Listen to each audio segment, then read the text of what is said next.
Everyone, we're ready to go back in session.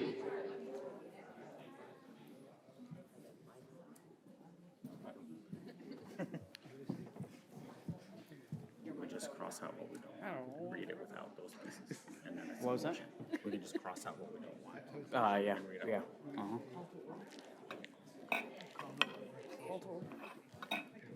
Call to orders. All right.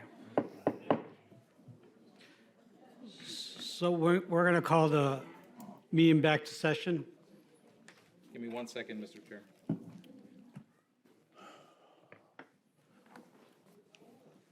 Okay, sorry, just because I was told by somebody they got this thing. Okay. The next item is citizen participation.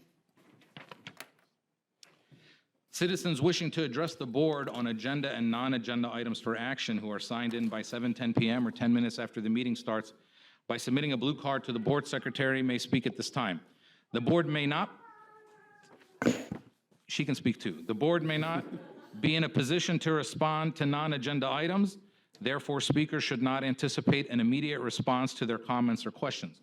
For the benefit of all concerned, do not mention the names of students or school district employees. Please keep your comments as brief as possible. There's a 3-minute time limit on comments made to the board, and there's going to be a timer up on the screen. So if you come up to speak and you see the timer getting close to 3 minutes, please wrap up because we're going to stop you right at 3 minutes. The first speaker is Fatima Hashim.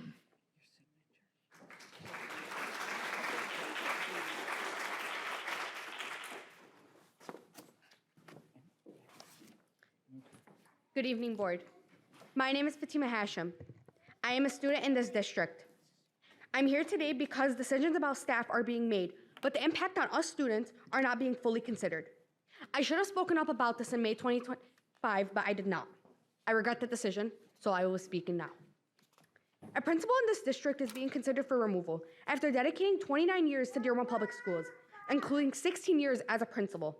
He has consistently been rated highly effective. He is known as someone who is kind, supportive, and truly cares about our students. He shows up every day, early mornings, late after school, and even on weekends, because he is that committed to the students. And yet, someone like that is at risk of being removed. At the same time, we've seen social workers and other principals in this district be moved or let go, even though they are some of the most important support systems that us students have. For many of us, these people are not replaceable. I know this personally. A social worker at my school helped me through one of the hardest times of my life, and that support made a real difference on me. I want to get a little bit personal with you guys, a story I have not told. I still remember the day I found out they were being moved. It was May 29, 2025. It didn't just affect me in that moment, it stayed with me. To this day, I still wonder just how different things would have been had they never left or gotten moved. When decisions like this are made without clear reasoning, it sends a message to us students that the people who support us the most are not being valued. Another example of this was when an award-winning principal at my school was recently pushed out of this district. This was very heartbreaking to hear because that staff member was one of the main lights of our school. I am asking for the board to please change the way they make these decisions because it is a huge problem that many people have been too afraid of to speak up for. I'm asking that the public can get a say in these situations because transparency should be required, rather than letting someone go and leaving the community in the dark. Because at the end of the day, this isn't just about staff, it's about the students that rely on them. It's not just about staff, I'm sorry. Because when you remove the people who students trust, you are not just changing staff, you are changing the stability of our schools. You're taking away safe spaces that students depend on every single day. Students notice these changes, we feel them. It affects how we focus in class, how comfortable we feel asking for help, and whether we feel like our voices even matter. Right now, it feels like decisions are being made about us without us, and that is why I am standing here addressing you all today. We are the ones in these schools every day. We are the ones building relationships with these staff members. We are the ones who are impacted the most when they are taken away. All we ask is to be heard, and for the people who support us to be valued the way they truly deserve to be. Thank you.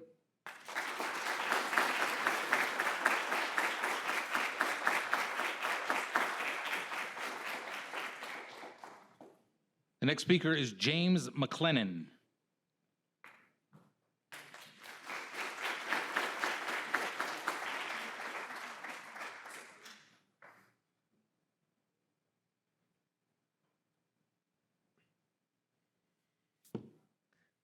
Good evening, members of the board. Superintendent Srour. I'll be speaking tonight about AI. I'm going to be adjusting my speech on the fly a little bit to take into account what was presented earlier by our head of technology and by our union president so as to not repeat myself. I'd like to offer sort of maybe a counterbalance to some of the ideas that we're talking about with the AI, which is something that's discussed a lot, seems to be looming over a lot of people's minds. And so I and a lot of my other colleagues who I've talked to about this have a few concerns about the district's intent to implement a partnership with Google Gemini. Thus far, my experience with Google Gemini has been that it really wants to summarize my emails, wants to respond to my emails, wants to rewrite the stuff that I've written. And that concerns me. It also seems like the newest thing that we're looking at is having AI grade our assignments and provide feedback. And this makes me and many of my colleagues uncomfortable for a number of reasons, one of which is, as much as our technology director and I have discussed the use of a closed system within our district for our data, I don't trust Google Gemini for their end of that bargain. Big tech has been notorious in allowing consumer data out in the public. I have a $30 gift card from Facebook for a class action lawsuit about how they used my data. So I worry that we could run afoul with FERPA law if there was a problem on Google's end of that deal.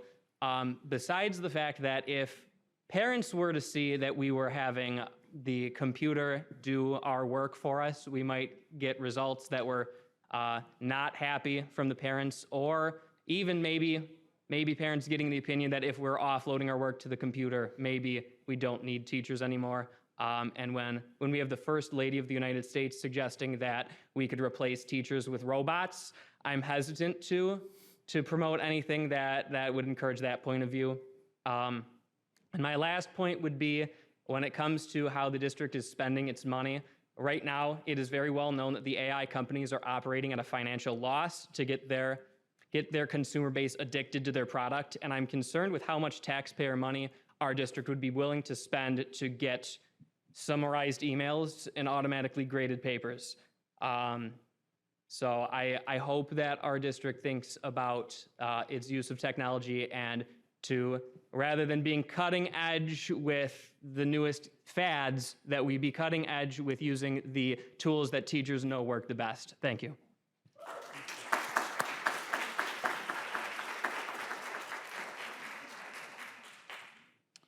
Our next card is a yellow card from Amir Abu Salah. Did he leave? He's not here? He did, like, He left? Okay. He had a statement that I'll just submit to you, Mr. Chair, for the record about the auto shop at Etzelford High School and about his position there. The next card is a yellow card from Ines Hussein. She, for those of you who don't, just to remind the citizens, yellow cards are cards that people submit when they don't want to speak, but they ask us to read their comments for them if they're short and fit in this area right here. She says, Ines says, my father-in-law is a caring and charismatic educator in our community. I envision the Dearborn schools he has cultivated to be the one my 2-year-old son experiences. The next speaker. Can I do all the yellow cards and get them out of the way? You do, yeah. Yeah, just get the Your yellow cards out of the way. discretion. Okay. The next yellow card is from Muhammad Jafar. He says, the principal McDonald is a beloved educator and youth advocate of our community. Any student that enters his orbit is met with his kindness, wisdom, and mentorship. I'm here in support of him.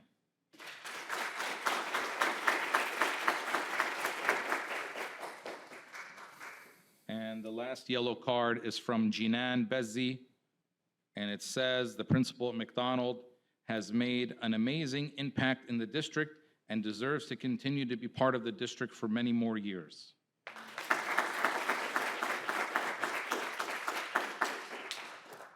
Okay, back to the in-person 3-minute green cards. The next speaker is Muhammad Azab. How do you say your last name? Al-Azab. Elazar, oh, Where he is.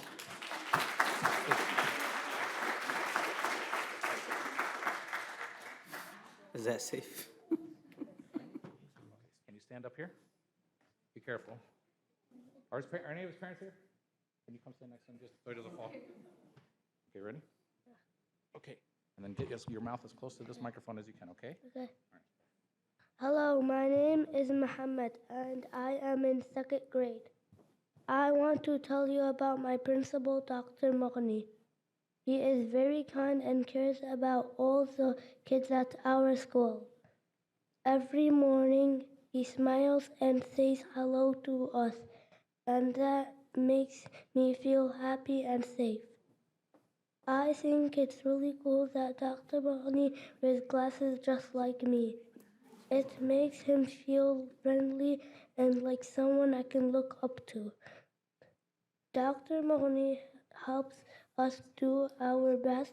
He cheers for us when we try hard and makes sure everyone is treated nicely. He helps teachers too. And when the teachers are happy, we can learn better. He makes school a place where we want to come every day.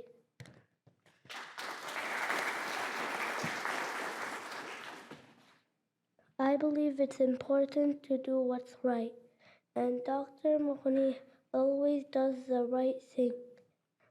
He treats everyone fairly, listens to people, and makes our school a place that thank you for listening to me.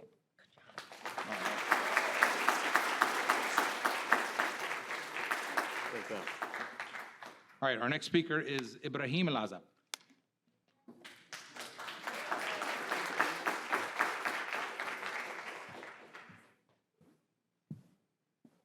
Use the chair too.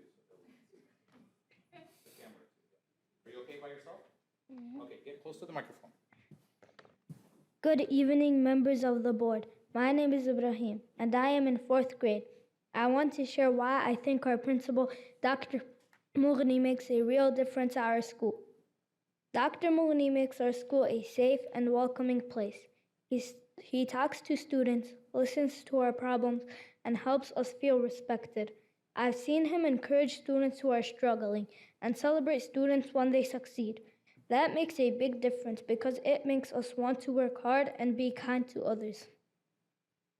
Dr. Moghni leads our school with fairness and care. He helps make sure rules are fair, solves problems when they come up, and sets a good example for everyone. His leadership makes students feel confident, safe, and ready to do their best every day.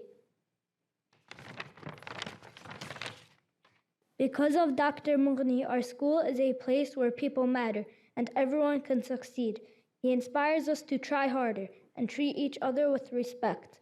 I'm proud to be a student here, and I hope he can keep helping kids like me reach their best. Thank you.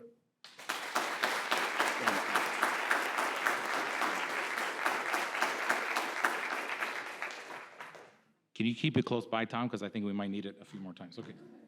Our next speaker is Malak Elazar. Is it Malak or Malak? It's Malak.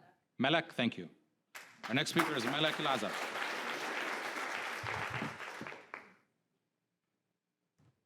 All right.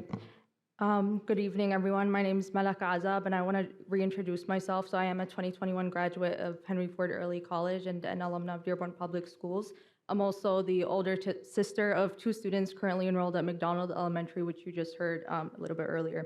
So I appear before you tonight as requested by McDonald Elementary families to share their perspectives prior to your final deliberation regarding Dr. Adnan Moghni. And while I'm not a parent myself, I am also speaking as a representative voice of parents who have requested that their concerns and support be communicated at this stage of the process. So I'd like to note that many McDonald Elementary families were unable to make it to the previous board meeting due to the timing of Ramadan. And since that meeting, additional parents have expressed their views through documented student absences on that subsequent school day. And that was intended by parents to reflect their concerns and to ensure that their position is formally recognized by the district. And the reason I'm saying this, it's not presented as a statement of protest, but simply as a reflection of engaged parental involvement and concern about an administrative decision that has significant consequence to their school community. So Dr. Moghni's longstanding service within Dearborn Public Schools is recognized by many families as meaningful and impactful. Families recognize his contribution as part of the school's broader educational environment and instructional functioning. The parents I represent respectfully ask that this record of input, of community input that Dr. Adnan Moghni has done be considered as part of your final review. As this board moves toward its decision, we respectfully request that all community perspectives, both procedural and informal, be weighed carefully and reflected upon in accordance with the district's commitment to fair and comprehensive consideration of stakeholder input. Thank you again for your time and for allowing me to speak on behalf of the McDonald Elementary families.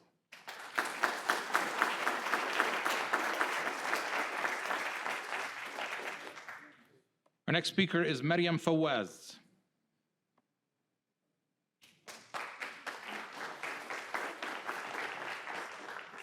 Is she here? Yes. Oh, okay. You don't have to run. Yeah, you don't have to. Give me 1 second. Take your time. Restart Okay. the timer, please. Yeah, reset the timer until she's ready. I'm ready. Go ahead. Go ahead. So first, I'd like to say Assalamu alaikum. Good evening, everyone. Interim Superintendent Srour, President Al-Jahmi, and the rest of you school board trustees. My name is Maryam Fawaz, and I'll be reading a statement on behalf of a former teacher from Dearborn Public Schools in support of Dr. Moghni, who was unable to make it tonight, unfortunately. She says, "My name is Sarah Alawi, and I'm a former teacher at Henry Ford Elementary of 8 years. I took a personal leave in 2022 and officially resigned in 2025. I worked with Dr. Moghni for 5 years. He was a strong principal, someone I learned a lot from, and I genuinely enjoyed teaching while he was there. It wasn't until after he was transferred to McDonald in 2019, when new leadership came in, that things shifted with me. The change in leadership was a major reason I ultimately resigned.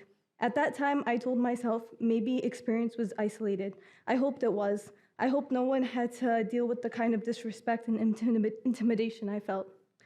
But hearing what's happening to Dr. Moghni now, it's hard to ignore the pattern.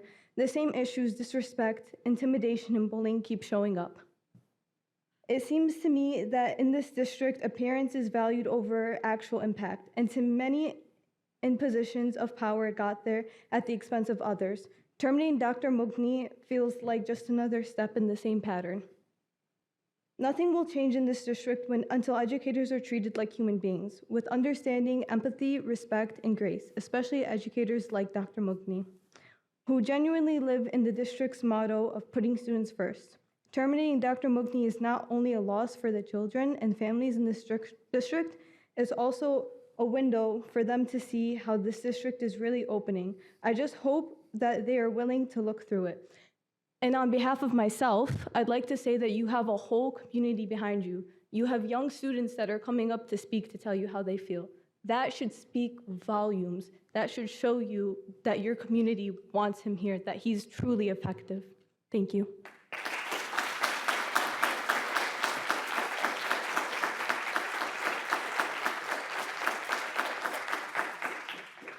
Our next speaker is Sara Mughni.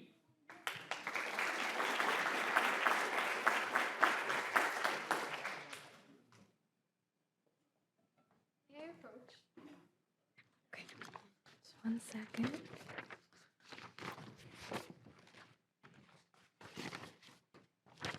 I'm just providing a copy of my speech so you could follow along. And also earlier today, I emailed everybody on the board, including Interim Superintendent Srour, the petition signatures of our ongoing petition, just because it would be environmentally unfriendly for 30 pages to be printed out for all of you. So I'm just going to pass these out really quick. It's me, Mike. Thank you.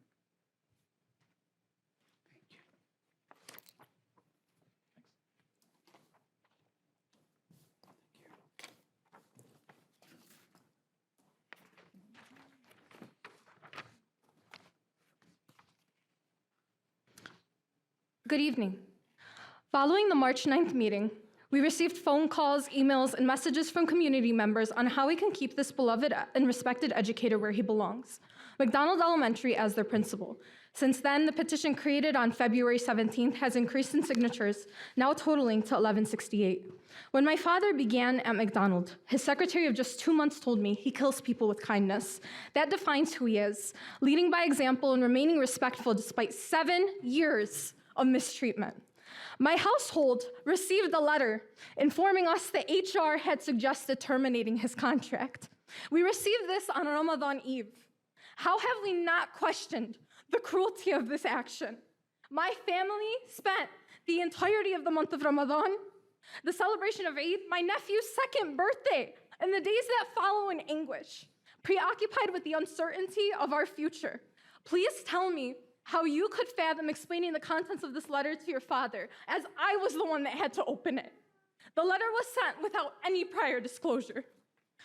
My father shows up for his job the way he shows up for my siblings and I, and he has done so for the entirety of his career.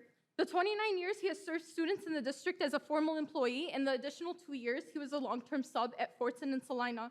My dad views days off as optional, hence why he has only taken 2 days off in the past 25 years. It's a testament to his work ethic and commitment to the students. He plans for the week and even the school year ahead. When he was at Henry Ford and even now at McDonald's, you can see his copper-colored Buick parked in his usual spot at 9 a.m. on Saturdays or nearly every day during the summer. Despite the mistreatment he has received, he has still been consistent in the way he shows up, and it shows that his determination for student success is unwavering. Growing up, quality time with my dad has always been my favorite thing. This looked like study dates in his office on Saturdays where I was doing homework and he was budgeting or planning or creating resources to share with others. He made time for my travel soccer games and even coached practices. We bond over the love of baseball and the Tigers, whether it be at a game or the comfort of our couch at home. Summers were spent week to week at the library participating in the summer reading program. To date, from 2011 till now, I had visited the library with my dad 347 times. If my dad shared a certain program or extracurricular with parents, he made sure to involve me in it. About a week ago, a former teacher by the same name as me told me when she was hired by my dad that he jokingly told her, "You were my top candidate due to having the same name as my daughter." This quip was not only a lighthearted joke, but it showcases my father's humanity and approach to education. He makes decisions with the student's best interest in mind and makes decisions for them as he would his own children. I understand the admiration others have for my father, the excitement families have when they see us at 9 a.m. at Walmart, at appointments when my doctor tells me about the time he got sent to his office instead of telling me my lab results, or the similarity in the expressions of current and former students when they know I'm his daughter. I'm proud to be his daughter, and I stand as one of the many products of his selflessness and love for our community. Our community stands firmly, our community stands strong, and our community stands together for Dr. Mugni. Thank you.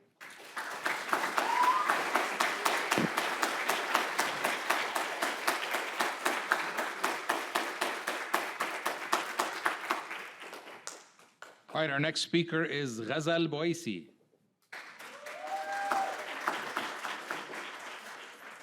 Oh, okay. Oh, I like that. Can we move it up can we move the, David, can you unscrew it and move it up a little closer to her mouth? Yeah, I just, Yep. Okay. We'll see how it works. We'll see how it works. Give it a shot. Good evening, respected members of the Board of Education. My name is Ghazal Boisi, and I am a 5th grade student. I would like to speak about our principal, who has had a big impact on us since 1st grade. Our principal treats us with kindness and respect, encourages us to succeed, and makes us feel safe and confident. He listens to us and cares about every student. He also makes us feel special in different ways. One main thing he usually does in the honor assembly to celebrate students who meet their growth. We feel very lucky to have him, and because of him, we love our school and feel excited to learn every day. Thank you.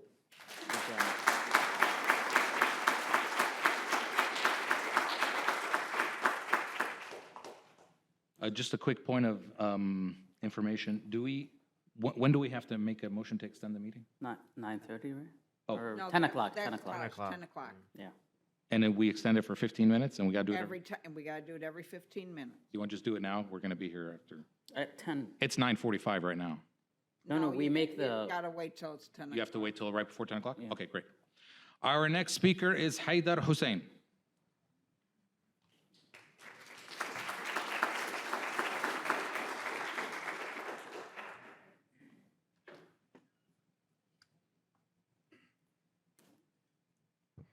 Good evening, board. My name is Haidar Hussein from the Creative Needs Project. We work with various Michigan school districts and hospital systems for the disabled. I want to emphasize how instrumental Dr. Mughniya has been in our collaboration with Dearborn Public Schools. Without his leadership, we would not have been able to provide these essential opportunities for special needs students. Our organization was able to grow starting off to be able to be working with Children's Hospital, and without the support of Dr. Mughniya and giving us the experience, I feel like we wouldn't be where we're at today. Dr. Mughniya was the first and only administrator that worked closely with our organization to establish us and our programs in several Dearborn schools after failed attempts working with other administrators who lacked follow-through. Dr. Mughniya has organized and taught us the protocols and proper avenues and channels to go about when scheduling events and communicating with Dearborn Public Schools. Dr. Mughniya, his ASD staff, and CMP all collaborated on enhancing the McDonald Sensory Room at the beginning of the year. Dr. Mughniya is always responsive and open to working with us. He allowed us to test run an autism awareness event we eventually pulled off at a larger scale at Whitmore Bowls in Salina. Our volunteers always report how kind he is, always making them feel appreciated. His removal will affect our relationship and collaboration moving forward. And that is all. Thank you.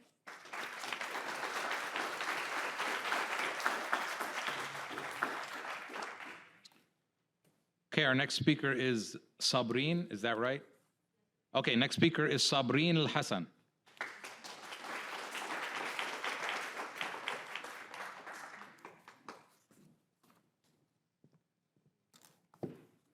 Good evening, members of the board. My name is Sabreen. I am the older sister of an autistic student in the school district who not too long ago was spoken about by another brave woman in a past school board meeting. My brother was held inhumanely, face down to the ground, witnessed by my own parents. My parents lost trust in the school system. They lost sleep, their mental health suffered as a result. On behalf of my family and myself, we appreciate the principal of McDonald's Elementary School. About 2 years ago, he began attending. We saw a noticeable difference then. The transition was very rough. And he feared the sight of a school building.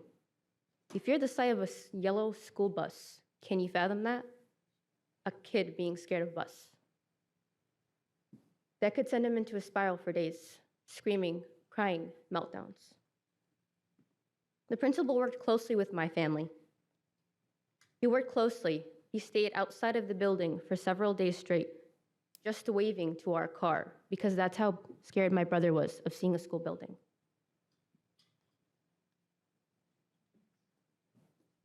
It was a long process, but he had the patience and the compassion to do so.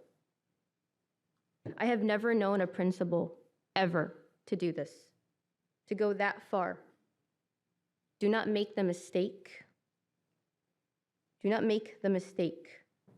of looking past one of the truest and most compassionate leaders and advocates in this community for children and the special education community. The handful of times I have visited his office, students would come down, and I kid you not, in groups, smiling, just to give him treats from classroom parties, just to do that. He's the first person I see when I arrive at the building and the last person I've noted when I left. He would do something as simple out of his job description as move traffic cones, just to ensure students safely crossing. I have never seen a more visible and humble principal than him. If you wanted a glimpse of the individual and educator he is, you have to understand it was not easy for us to trust Dearborn schools again after what had happened. I spent nights worried that my brother would not have the ability to learn again or be safe in a school system. I urge you, if you care about students, and students like my brother, you will make the wise decision to keep Dr. Moghni on where he belongs. It would be a detrimental loss, not just to that building, not just the community, but to you guys as a whole. I can safely say Dr. Moghni is irreplaceable. Irreplaceable. Let's reiterate those stats again. There should be accommodation for that, for his dedication, all his tenure. And again, Dr. Moghni is irreplaceable. Thank you.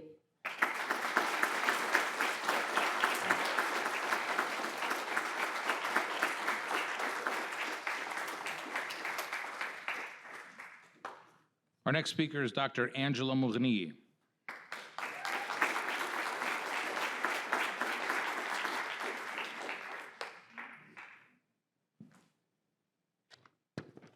Good evening. I'm Dr. Angela Moghni, and I'm here today to speak in support of my father as someone who has had a front row seat to his career for many, many years.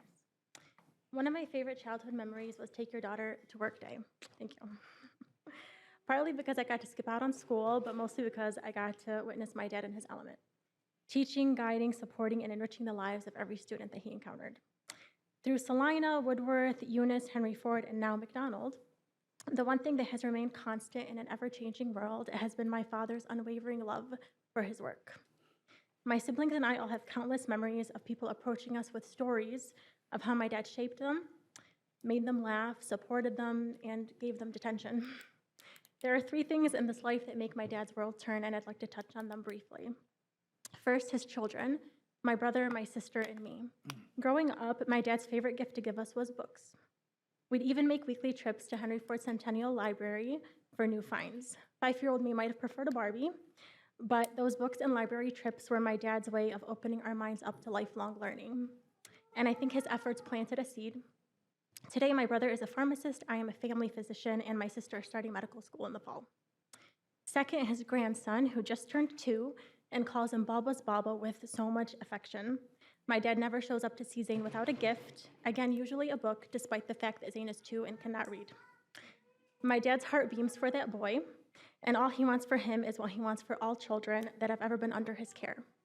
Unlimited support, access to education, and people who will care for and nurture their growth. And finally, his career, the reason he gets up every morning. He goes in early, stays late, shows up when he doesn't have to. I mean, who works on a snow day?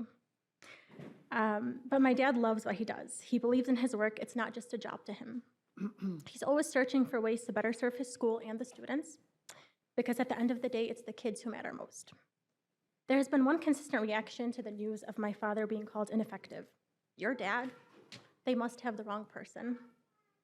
I ask that you take into consideration all that you've heard tonight, and over the last several months, as my dad has received an overwhelming amount of support from the community he has served in good faith.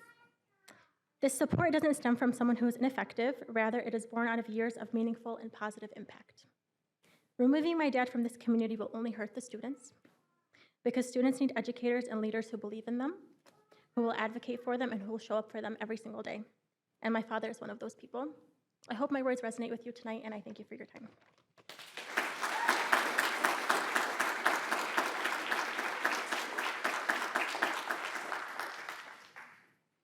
Okay, our next speaker is Abdul Malik.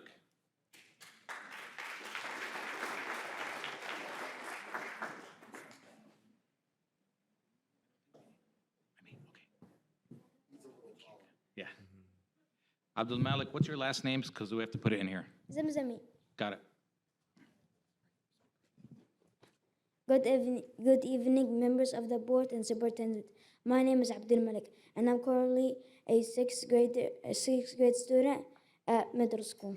I am here today because I want to share my appreciation for my former principal at McDonald Elementary, Dr. Moghni. Dr. Moghni is a very kind leader who always supported me. He truly believes in me and constantly gave me advice on how to do better and work harder.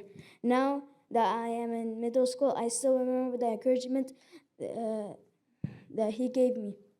What I appreciate the most is how he treats my family. Whenever my parents went to his office, he showed them so much respect. And every meeting he was always respectful, especially toward my mother. and that means a lot to me. Thank you, Dr. Maghni, for believing in me during my time at McDonald Elementary, and for being a great leader for our community.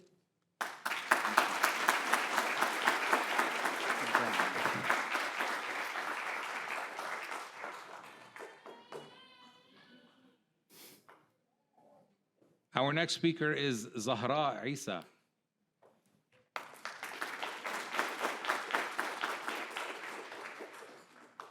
Good evening, President Al-Jahmi, Can you move the microphone down? It's okay. There you go. Good. Trustees and interim Superintendent Srour. I'm not writing this as an advertisement, but simply to share my personal experience. As a mother of fourth grade daughter, I once decided to move her to a private school. However, after just 2 weeks, I chose to return her to McDonald School because the difference was clear to me, especially compared to the private school. What stood out most was the quality of education, the atmosphere of respect, and the kind, fair treatment extended to teachers, staff, students, and parents. In all my life, I have never met a school principal as dedicated as Dr. Mughniye. He genuinely, for his students, works to build their character and instills confidence in them. I have personally seen him and the teachers ensure students' safety, watching over them as they leave and making sure they cross the street safely. This is a man who has devoted 20 years to these schools. After such lifetime of service, he truly deserves recognition and appreciation. I'm a grateful parent who believes Dr. Mughni should remain as principal of McDonald Elementary. He has lots to still offer to the current student and future generation. Finally, هل جزاء الإحسان إلا الإحسان. Thank you so much.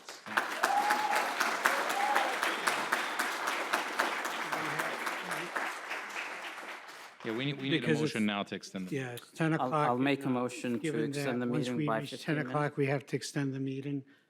I'll make a motion to extend the meeting by 15 minutes. Second. All in favor? Aye. I think it I needs think a a roll, roll it needs a call. roll Oh, you call. got a roll Trustee call? Bazzi. Yes. Trustee D'Ambrosio. Yes. Trustee Mosip. Yes. Trustee Pelichkov. Yes. Trustee Subuh. Yes. Trustee Zahar, yes. President Al-Jahmi. Yes. Our next blue is the last blue card. Our last blue card is from Zainab El Amiri.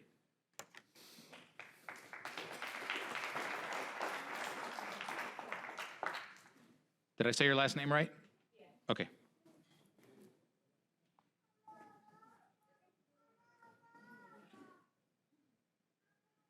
Good evening. My name is Zainab El Amiri, a graduate of Dearborn Public Schools, and a mother of two young boys,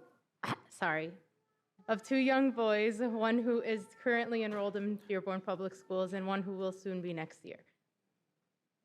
When it comes to education, my perspective on Dearborn Public Schools, there's one person who truly shaped it. When I attended Unisfer Middle School in 2008, my assistant principal was a person who made a lasting impression on my life. He was also the only assistant principal or principal who I remember seeing in any of my school year around students. He was there for long talks, telling jokes, and always made it clear how valuable an education is. I've had the opportunity of not only calling him Dr. Mughni during my educational career, but also my uncle throughout my lifetime. For nearly 3 decades, he served Dearborn Public Schools. He has touched lives, and he has been a staple in so many childhoods. I felt the way he has impacted me and others in this room are a testament to that as well. It is troubling to witness the actions by HR in this school district and their pattern of mistreating employees. My uncle has long been committed to his career, and he symbolizes the Dearborn Public Schools I know and I love. The one I envision my son's attending. It is disheartening to even imagine a school system where he is outed, as it sends a message to every educator and staff member in this district that this is not the first time an employee has been targeted. But tonight it could be the last. When we say students first, I think of educators like my uncle. Students first should be the storefront of your decision. Your decision tonight reflects how the school board represents the community and how much it values its employees. I urge the board to keep Dr. Mughni where he belongs as principal of McDonald's Elementary School and exercise their efforts to investigate and hold HR and central office administrators accountable. Tonight, please keep in mind the public is watching and counting on you. Thank you.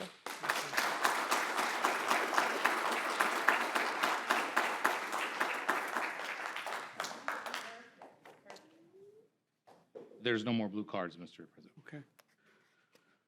So, next item then? The next item is action items. Oh, sorry, next item is agenda items for action, still under citizen participation. No, it was board follow-up. Or sorry, do you skip straight to C, board follow-up? Yeah. Okay, all right. The next item is C, board follow-up.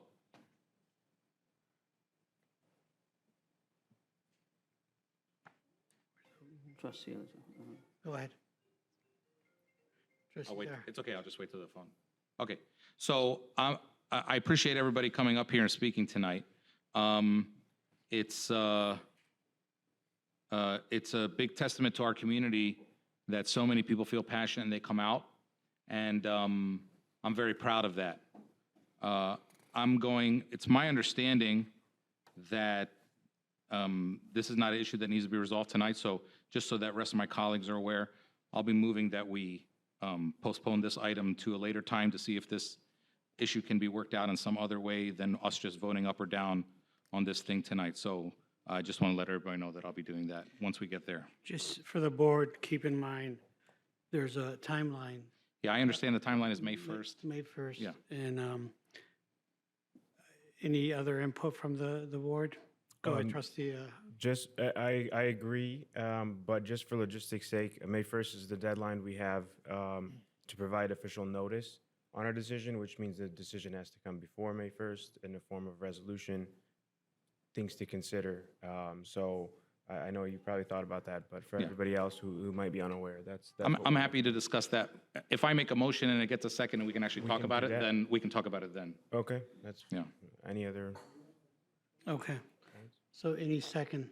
No, I'm not making a motion yet. Oh, No, I thought you were. I have to wait till we get to the action items to do that. And can you clarify that too? So the discussion part, are we, if anyone has feedback or commentary now, or there's an actual agenda item for this Yeah, so topic what, later on in the agenda, which is why we hesitated to raise our hands. right. It's a part of the action item. It's item 13. Right, right, just for the public. to be We aware. just got to go through a couple procedural things and then it'll all make sense. Okay. Just for transparency, yeah. So let's continue. So the next item is special consideration of an action item. Are there any agenda items on this agenda which board members or the interim superintendent wish to discuss and vote on separately? If there are, we'll exclude these from the motion below. I'm going to call for a single motion to approve all the action items on this agenda with the exception of any items that have just been excluded from this motion by board member request. So I'll be looking, for somebody to move that action items numbers, in this case are, how many are there again? 1 through 14. That I will be looking for somebody to make a motion that action items numbered 1 through 14 be approved as recommended in this agenda with the exception of, well, anyone want to make the motion? You don't, you just have to pull it. Let's. I mean, I can make the motion. Yes. So, okay, fine. So I'm going to move that action items numbered 1 through 13. No, 1 through 14. Sorry. 14. 1 through 14, sorry, move that action items numbered 1 through 14 be approved as recommended in this agenda with the exception of number 13. Trustee Bazey. Number 6 as well. Oh, sorry. Okay, I'll amend my motion that action items numbered 1 through 14 be approved as recommended in this agenda with the exceptions of number 6 and number 13. I'll support that motion. I'll second it. I already did. Oh, sorry. Oh, did you move or? I moved, yeah. Oh, you Yeah, moved, so so I moved. supported, yeah. You'll second it. Roll call then? Trustee Bazey? Yes. Trustee D'Ambrosio? Yes. Trustee Moses? Yes. Trustee Petlicoff? Yes. Trustee Sobov? Yes. Trustee Zahar, yes. Chair Al-Jahmi? Yes. Okay, at this time, then we'll move to agenda item number 6. Agenda item number 6, which is orders and purchases. Board Report 25-119. Read the recommended action. Yes, ma'am. The recommended Please. action, yes, no, you're exactly right. The recommended action is, it is recommended that an award be made to People Driven Incorporated in the amount of $744,000 and $744,001.24, Data Images in the amount of $182,603, and Inacomp in the amount of $143,923 for a total amount of $1,070,527.24 for district title Section 41 technology equipment purchases per Board Report 25119. Well, we need somebody to move it. Yeah, somebody needs to move this if they want to move it. I'll move it, just I'll for support consideration. Okay. Okay. So now we could discuss the item. Trustee Bazey? You know, I'm looking at 2,280 Chromebooks and the accompanying carts for them. My move for this is to have those removed from this, and we have a broader discussion about technology in the classroom. Say that again? My suggestion is that these Chromebooks and the carts for them be removed from this motion, and we have a further discussion about technology in the classroom. To my understanding, these are Tom, correct me if I'm wrong here, these are Title I funds that would be available if at a later date we wanted to discuss that and approve it. But in light of, you know, some of the conversation that we had earlier about AI and technology in the classroom and what's appropriate and not, you know, I think at this point, maybe pausing these Chromebooks would be a good idea. I think from my end, that was an item that I flagged, but for totally different reasons. Not because of, like, I don't want it to be a reaction to what was said. And I'm just being candid. My biggest thing for this is we have Title I, Title III, and Section 41. And for the audience, Title I is for low-income students, Title II is English learners, and Section 41 is at-risk students. So we're spending $1,070,000. And my concern is, how do we make sure that these 2,280 Chromebooks are going to the appropriate people? Meaning, if you have low-income students, how do we know which ones are going to them? If we have English learner, so we're using grant funding as a whole, as a summary, to get 2,280 Chromebooks, 161 laptop, and so on, using grants appropriate for certain type of situations. How do we determine who gets what? That's a question, and I was looking for Bob and Dave, Tom. Yep, Ms. answer that Bailey question. could not be here tonight, so she asked me to answer some of those questions. Most of our schools are Title I district or building wide, so they don't have to be specifically spent, you know, on a certain focus, because all the kids in the building qualify. Each building develops a school improvement plan as part of their annual process, and then they work with the Title I office to say how they're going to use their title funds.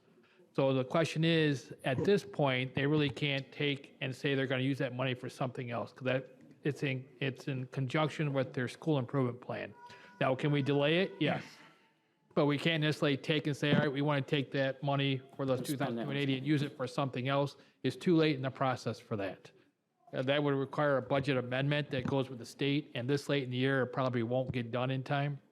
But what your question is, how do we make sure the students that need it are getting it based upon the grant funding? Majority of our schools are Title I building wide, so all the kids are eligible to use it. Some of our buildings that are lower down the list, they would have to make sure there's a process in place that they go to those specific students. But given there's a Title I is for low-income students. Correct. You're saying it's building wide. Yeah, because their Are percentage we- in the building is so high, it's considered a building-wide Title I building. But we also have Title III, which is English learners. Correct. So how do we make sure what goes where? Because when we get funding, it's specifically for, a certain type of, whether it's demographic or type of learners. And then at-risk students is Section 41. So when we buy these Chromebooks, are they going just to anyone, or are they going to the appropriate people? They're going there private people. Each of the Title III have personnel that's signed to Title III in those buildings, and they're the ones that would oversee that use in that building. So those are going to go, the Title III money that, Mr. President, could I ask for order in the room? If you could ask for order in the room, ask people to keep it down out there. yeah, please, could, yeah. Yep. Could we keep it down as we discuss this? Go ahead. So with the majority of the students within each building are Title I students, and some are higher percentage of bilingual students. Something came about 3 to 5 years ago after COVID or during the years of COVID, where MDE and ASSA, the federal government, call it braiding of funds. Whether they were federal money title funds, bilingual or EL funds, and general ed funds, we can braid funding and budgets to serve all of our students. So this is something that came about with the new law, which is called ESSA, Every Student Succeeds Act. So we're saying, As long as it's reflecting the school improvement goals. so we're saying we could use, and I want to go on the record on that, we could use grant funding specifically for a certain type of students for other students.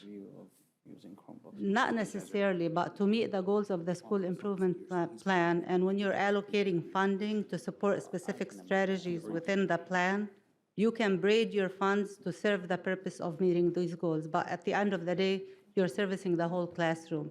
And in our case, my understanding is that all of our buildings are Title I, and majority of the buildings have a significant number of EL students.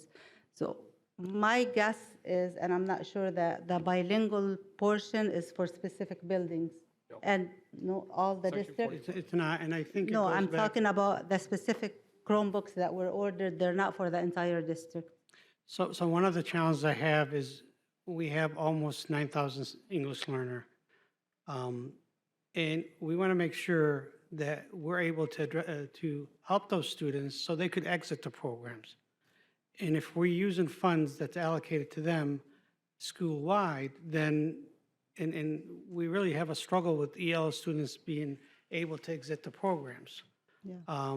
So that's a challenge, and I asked Lamis, our interim superintendent, that we need to focus on that. So when I see funds being used for at-risk students in Title I is a wide, school-wide purchase, that means we're not really allowing the money to go where it should or where it was intended for. And how we do that is we label the Chromebooks. Each specific Chromebooks has. And that was my different- question, sorry to interrupt you, that was my question. Are we taking the money that's allocated for English learner and it's going to English learner?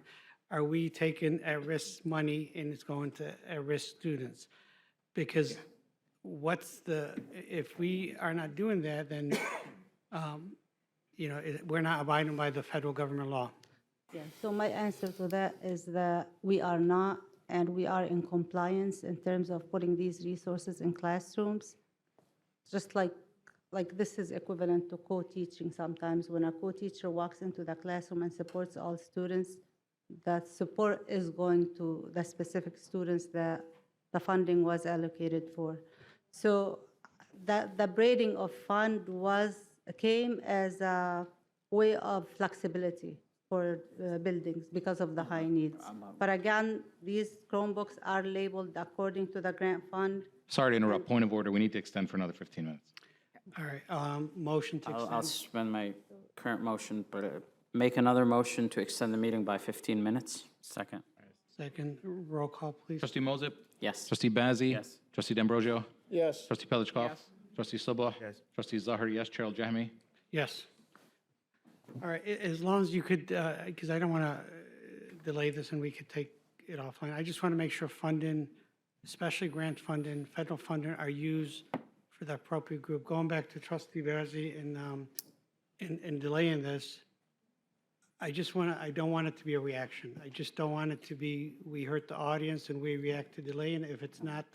If that's the case, I would encourage us to not look at it that way. But I would ask you to kind of respond to that. So, and I mentioned I talked to Tom before I was going to bring this up. just coincidence that what was brought up was brought up. This is something that I've been talking about since I've come on the board, you know, how we're utilizing technology in the classrooms, how much technology we're utilizing in the classrooms. And when then this came up, I was like, maybe it's time for a pause to have a bit of a conversation, especially if we can just delay it and have that conversation and see how we want to utilize it. So I believe in technology, technology utilization versus not preventing technology. This is where the curriculum said you supplement what's being taught with technology, but to say we should not have Chromebooks, we should not have, I disagree with it because that's taken away from the direction of where we're heading in technology is the future, but utilization is a different thing. You could limit how those Chromebooks are used versus not having Chromebooks.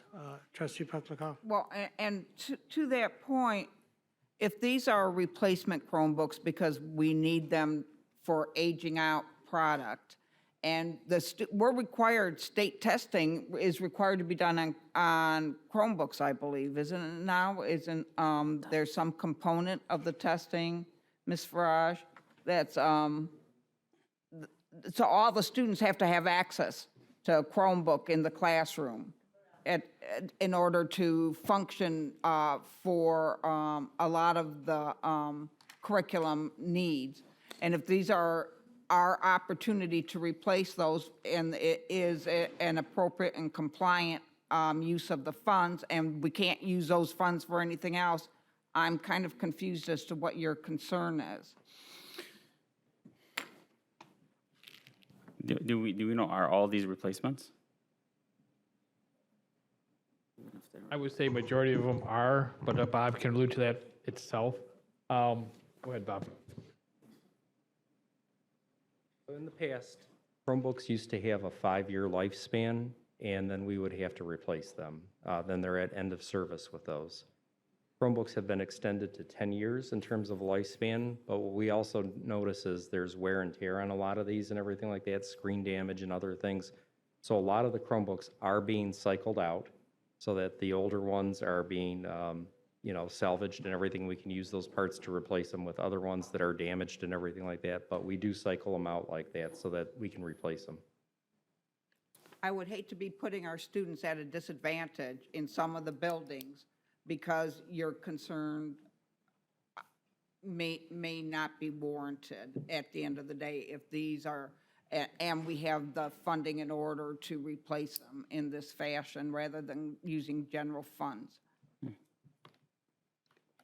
Go ahead, Trustee. I've always said this, the laptop is a much better product, obviously, than Chromebook. Chromebook is much cheaper, and obviously you could have more students use whatever they need to use, whether it's testing or classroom work.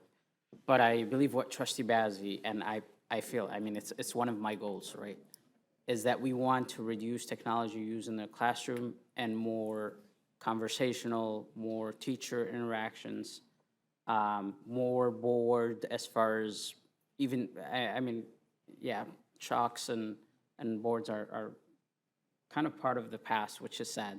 But perhaps we may need to go back to that. But it's, I agree with Trustee Petlikov. I would hate that we would want to put our students at a disadvantage, but would it be possible if we could look at having more laptops, which I believe are a better product and could be used as a learning tool instead of Chromebook, which you can only do browsing and Google Docs pretty much. I'd be glad to look into that and in future board briefs kind of report back based on the findings there, if that's okay. That's fine, but we're right now obviously in this motion, as far as buying this much of Chromebooks, and we're also buying laptops, correct, on this motion? Laptop, yes. 161. 106. So what's the ratio? I know putting you on the spot, but what's the ratio of a laptop to a Chromebook? It's about, just cost-wise. for purposes of information, the motion is asking for 2,280 Chromebooks and 161 laptops, so 16 to 1? Well, the laptops, just to clear, are likely staff or specialized use. They're not for students. They're not for students?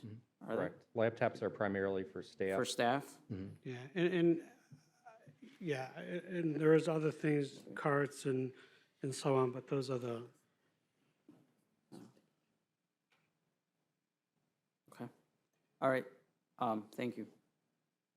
all right. I would encourage our trustees and our administration to focus, even to address the utilization of technology. Yeah.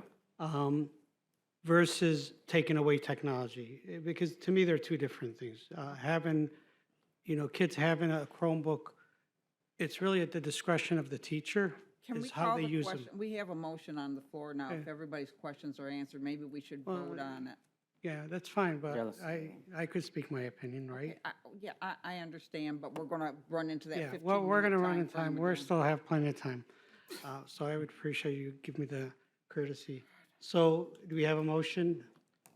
The motion on the table is to pass the agenda item as it is. Correct. Is that still your motion? Yes, although unfortunately I'll be voting no. Yeah, me too. Oh, sorry. Okay, so call the question then? Yeah. You're declaring debate is over? If you're It is declaring over, debate is yeah, over, then yeah, we can but I just we want can do roll everybody to call. have the courtesy to speak. Go ahead. Okay. Let me just make sure I get the right order, please.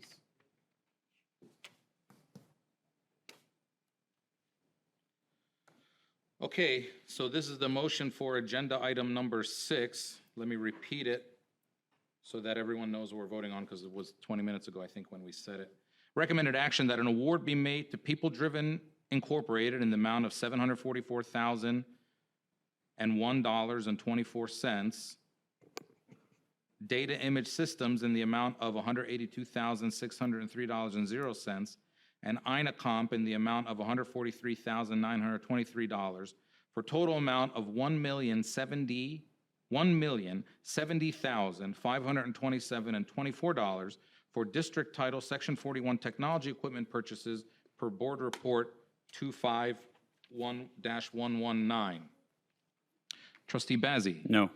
Trustee D'Ambrosio. Yes. Trustee Mosip. No. Trustee Pelichkov. Yes. Trustee Subuh. Yes. Trustee Zahar, no. President Al-Jahmi. Yes. That's 4-3, it passes. The next item, If I can just comment a little bit. I know this passes, so we're buying the Chromebooks, which was unfortunate, but I would hope that we would look into technology use in the classroom and find ways of reducing that. Thank you. I agree. Oh, go ahead. Yes, I agree with Trustee Mosip. I'm not trying to, I just want to be clear, I'm not trying to say we should not be using technology. It's a utilization question and how we address that, so. Yeah, and I agree on focus on utilization. okay, the next item, agenda item is number 13. Before I read this agenda item, let me explain, just as a point of order, what procedurally has to happen. First, somebody would have to move it if they want, as it is. Then, if it were moved, because a motion to postpone an item can only be made after it's been moved. So, does that make sense? So if it doesn't get moved, it doesn't get moved. And if it gets moved, someone can make a motion to postpone the item to a later date. Is everybody clear on that? The person making that motion will have to accept that they can No, move it to a later date. the motion to postpone to move to a later date is an amendment, Yeah, and it can be debated and voted on. Okay. And I'm gonna use my cheat sheet here. Yeah, no, I looked it up too. Okay, go ahead. Did you look, Yeah. because you've got two ways to do this, to lay it aside Correct. or to postpone to a certain time. So if you're gonna whoever makes the motion wants to postpone it, you have to say when, that you're Correct, a going to specific time. postpone to a specific time. Yeah. yeah. And what's lay it aside, does that have to be to a specific time? No. And Lay does that- aside temporarily, Okay. but that, and I'm not sure because we don't have legal here, that may be too late. We have legal. Oh. We do have legal. Yeah, I was gonna say, you But you what- showed up on your own. But what's the lay aside say for you, trustee Pelichkov?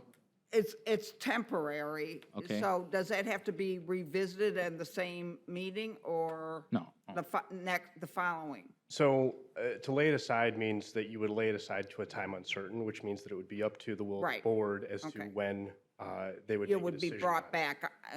I do believe I overheard, and I forget who it was, mention that there's a statutory deadline with respect to this particular Right. decision. May 1st. And I know that there are a number of board meetings on the agenda this week, but I expect that they are going to be dealing with other items. And so what I would suggest is that if there is a motion, I would suggest that we set a particular time to have that discussion and that vote. Sure. But obviously, that is the will of the board. Adam, may I? Please. Can you introduce yourself? So yes. I'm sorry. So my name is Adam Blaylock. I'm an attorney at Miller Johnson, and I've had the opportunity to work with the Dearborn Public Schools now for about 3 years, and I'm happy to be here this evening. Okay, Adam, so just to be clear, the motion to postpone, you have to articulate a certain time. Can you articulate, can you do it as a motion to postpone, like on or before, like, can you do it as like a deadline? It's okay if the answer is no, I think the answer is no, because the appropriate way to do that would be to lay it Okay, aside. so the lay aside, does the lay aside also have, I assume it also has to be after someone actually makes a motion? Yes. I mean, also the other alternative is just nobody moves this and whatever. Correct. Okay, all right. So trustees are, what's the idea behind delaying it? So Well, we're not there. We have to procedurally go through. Okay. We have to first see, so that's why I just wanted to understand the procedure. So the procedure, Adam, before we use up your whole hourly rate for this evening, the procedure is, if it's moved, then it could just be voted on normally, whatever. And other possibilities are somebody could postpone to a certain specific date. Yes. Right? Or lay aside indefinitely. Correct. All right, thank you. Do we have to extend the meeting? Oh, yeah, I'd like to make a motion to extend the meeting 15 minutes. I'll support. Roll call. Trustee Mosip? Yes. Trustee Bazey? Yes. Trustee D'Ambrosio? Yep. Trustee Pelichkov? Yes. Trustee Sabah? Yes. Trustee Zahar? Yes. Chair Al-Jahmi? Yes. Okay, can I move to the recommended action? Yeah. Go ahead. Okay, the recommended action here is to be resolved that the Board of Education has determined that the work of the above-listed administrator, do I say, is it proper to say his name, Adam? It's No, I would just read it as. It's in the thing, okay. Oh, is it? So resolved that the Board of Education has determined, yeah, because it is in the, It's in the packet agenda. and the address Yeah, it's to in the board agenda, public. correct. Resolved that the Board of Education has determined that the work of Dr. Adnan Mughniyi is unsatisfactory, and therefore the Board of Education will not offer him an administrator contract for the 2026-27 school year.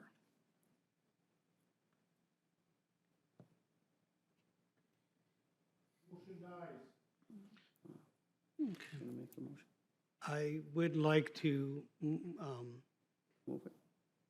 no, I'm trying to move this into a closed session to discuss I'm not sure that's proper.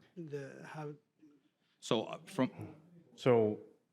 it is possible at this point for a board member to move to request a closed session under the attorney-client privilege. It would require 5 votes to do so, and I would consider that an intervening motion with respect to the motion that's on the table. Yeah, I guess okay, I guess somebody has to make that motion. But that motion is debatable, not debatable, not debatable, right?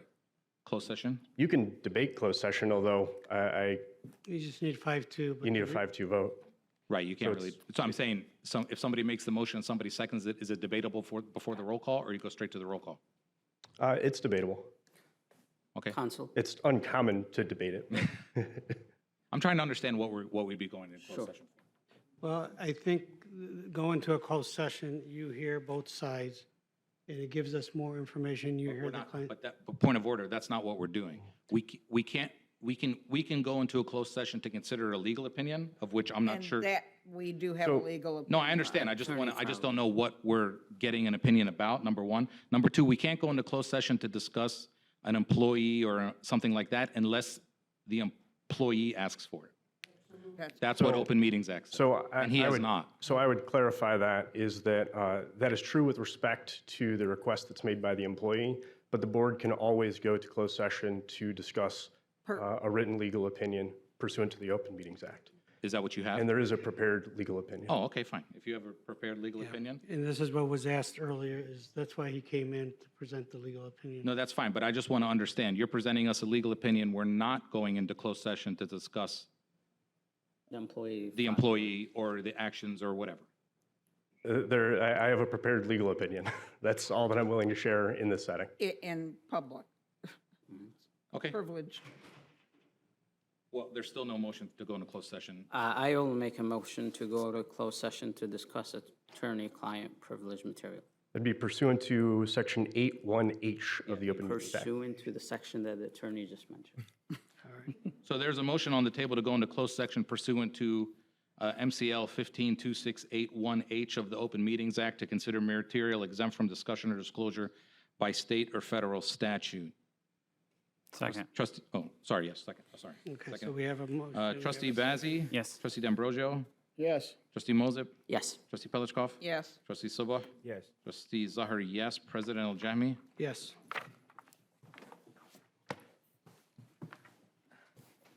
Wait,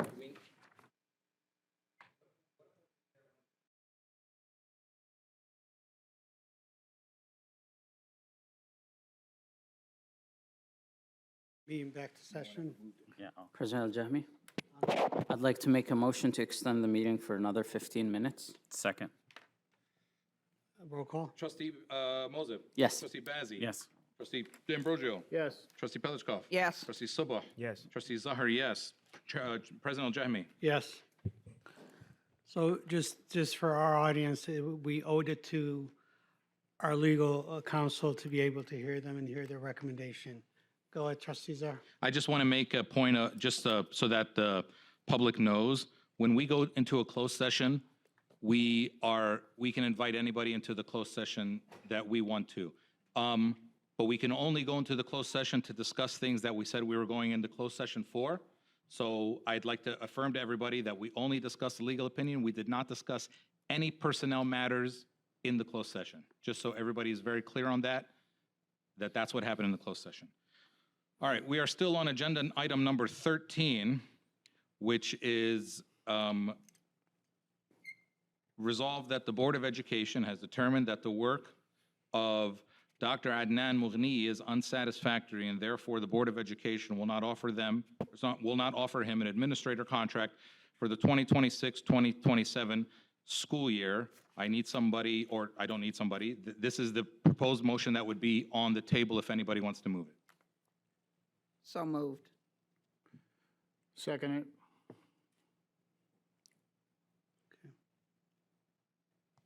Go ahead. So I'm gonna vote no on this motion if it actually goes to a vote. So what I'd like to do now is to make a motion to lay this aside indefinitely. We do have a statutory deadline, of course, that we have to deal with to make a full decision on this in the next 2 to 3 before May 1st. And we need to do other things before May 1st, not just make the decision. But in lieu of coming up with an exact date now, because our calendar is full of meetings, so we can find a time to do it. But I'm making a motion to lay aside this motion indefinitely. What's indefinitely mean? Temporarily. Temporarily. Temporarily, indefinitely. Temporarily, okay. I'll make a motion to lay aside this motion temporarily. And under the rules, I need a second, and it is debatable, and then it just can be in a majority vote. Okay. I'll support for discussion. Okay. So I'm making this motion to lay aside the superseding motion because I'm hoping that this issue can be resolved without us voting on a motion like this. For a number of reasons, I wish that we never got to this point. And I'm confident that hopefully we can bring together the differing parties to come up with some sort of resolution, especially since statutorily we still have time to try to come up with that. If we were really up against the deadline today, that would be one thing. We're not. I'm of the opinion that we should take all the time we can to come up with a resolution here that doesn't include this. That's my position. President Jem? Go ahead. It is my understanding that the employee has been offered or other alternatives to this action, but has refused them. Is that true, Superintendent I Srour? believe that is correct. Trustee Czar? That may be true. And I take everyone's word that it's true. And hopefully hopefully that can be resolved with more time. I would urge all parties to negotiate and make this hopefully go away. We should have never gotten to this point, in my opinion. And I'm not putting that on anybody particularly. Sorry, I'm putting it on everybody. I'm not putting it on anybody in particular. But I'm hoping that that can be resolved. Maybe there can be some sort of settlement or offer that is acceptable to Dr. Mougni. Maybe if it wasn't acceptable today, it'll be acceptable tomorrow. I don't know. But we have more time, and there's no reason that we have to vote on this tonight. And I think that we can do our best to try to get people to, that's our job, hopefully. Not our job, I mean, our purpose, hopefully, is to try to get people together to solve. That's what I view as my purpose here. So I understand, Trustee Mosip. Yes, I understand offers have been made and rejected. Maybe the same offer will be accepted in a few days from now. I don't know. But we have time, and there's, I don't want to vote on this tonight. So that's my motion to set aside indefinitely, or sorry, set aside temporarily. Any comments? I think, go ahead, Trustee Muslim. I just like just putting things indefinitely or temporary until something else happens. I would hope that we would schedule another then meeting if we want to go about this action, if we want to allow for more time. But I believe council can help us as far as there has to be also a notice period after we make our decision that the employee has to receive that result of the decision. Okay, how about I'll amend my motion to set aside to a meeting that must happen, so that I'm saying that we must vote on it if no settlement is brought, okay? So set aside to a meeting that must happen on or before. Okay, so you're going to postpone this then? Sorry. He's looking for word I can, indefinitely. Yes. well, can I mean, my only question is. To can lay I- it on the table means we can Sure. bring it back anytime. Can I postpone it with a deadline? That's why I was Yes, asking. Okay. well, you can postpone. Can it you be have to have a- non-specific? I mean, it's specific. No, but- it has to be a but can it be certain like time. on or before? Pardon? Can it be on or before? Can I say on or before? Is that okay with you?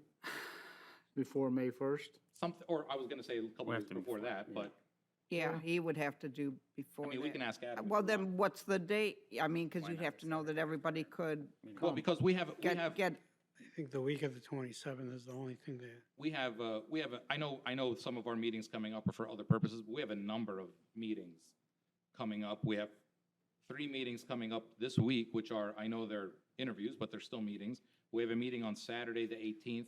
We have a meeting at HFC on Monday, the 20th. we would not do this at HFC meeting. Sure, I mean, I'm just, it might not be normal, but I'm just saying. And then, of course, we have all that other time. So I would, if it's a proper motion, I would make a motion to postpone until on or before April 29th. How's that? that possible to not Is be that a proper specific? motion, Mr. Blaylock? I think he's trying to. In my view, with respect to postponement, you've got an obligation to set a time certain. Okay, but you could do it before that time, right? The board could call a meeting before that. Okay, fine. Then I'll make a motion to postpone this action item until April 29th. Is that a proper motion? April 29th is, we have a teacher. That's from 4 to 6 p.m. I get it. just want to make Yeah. sure we're all aware of that. That's fine. It's over at 6 p.m. So can I say until, or do I have to say on, like a meeting has to be set on, or can I just say until? I think you got to set the time.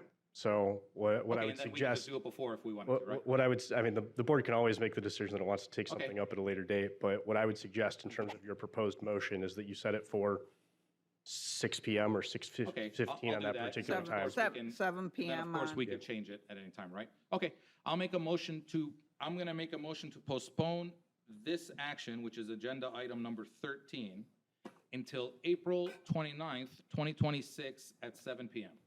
Is that a proper motion? That'll do. Yes. I'll support it.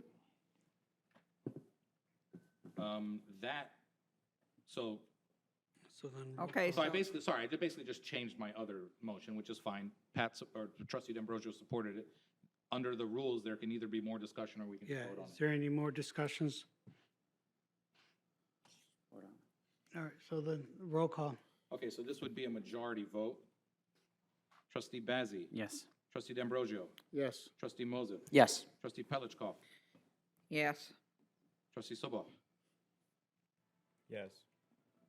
Trustee Zahar, yes. Chair Al-Jahmi. Yes. Okay, 7-0, which means agenda item number 13 will not be voted on tonight and voted on April 29th at 7 p.m.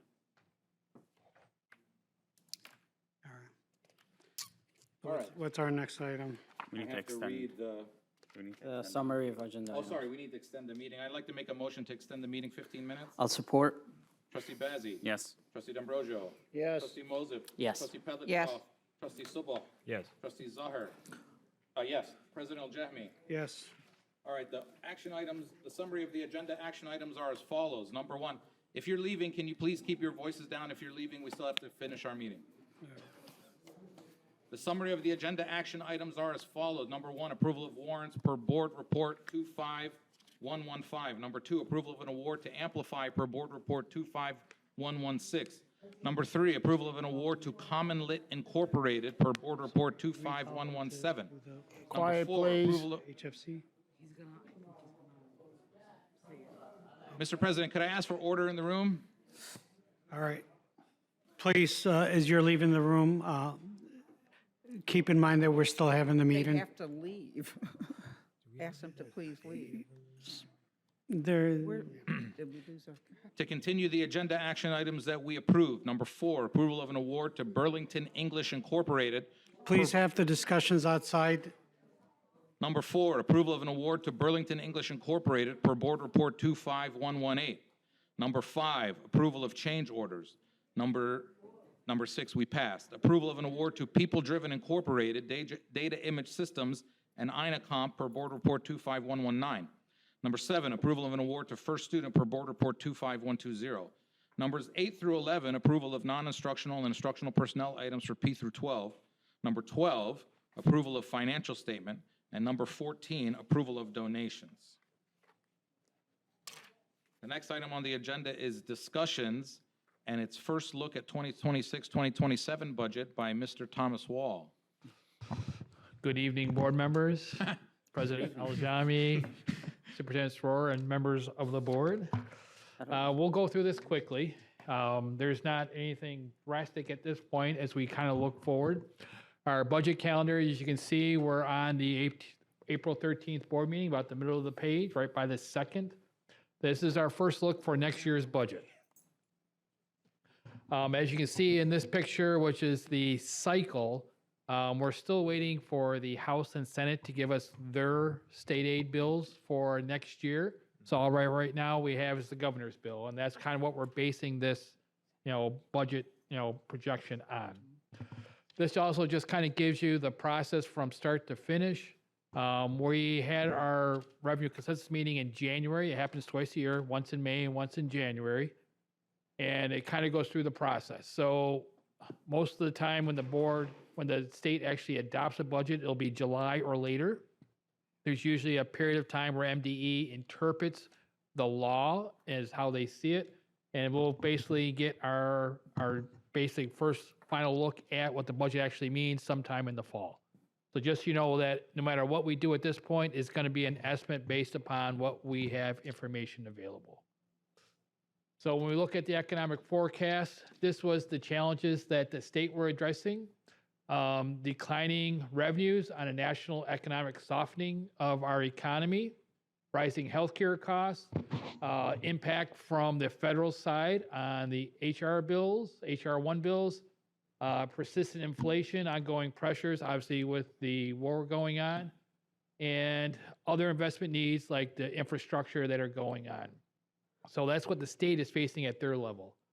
As we look at our budget and the school aid fund, there's three main factors: the sales tax, which we get 2% dedicated to school aid fund; the income tax, we get a portion of the income tax for our school aid fund; and the state education tax, which is 6 mills on all property in Michigan. That makes up, as you can see, probably about 70% of our funding cycle. Those are usually pretty stable.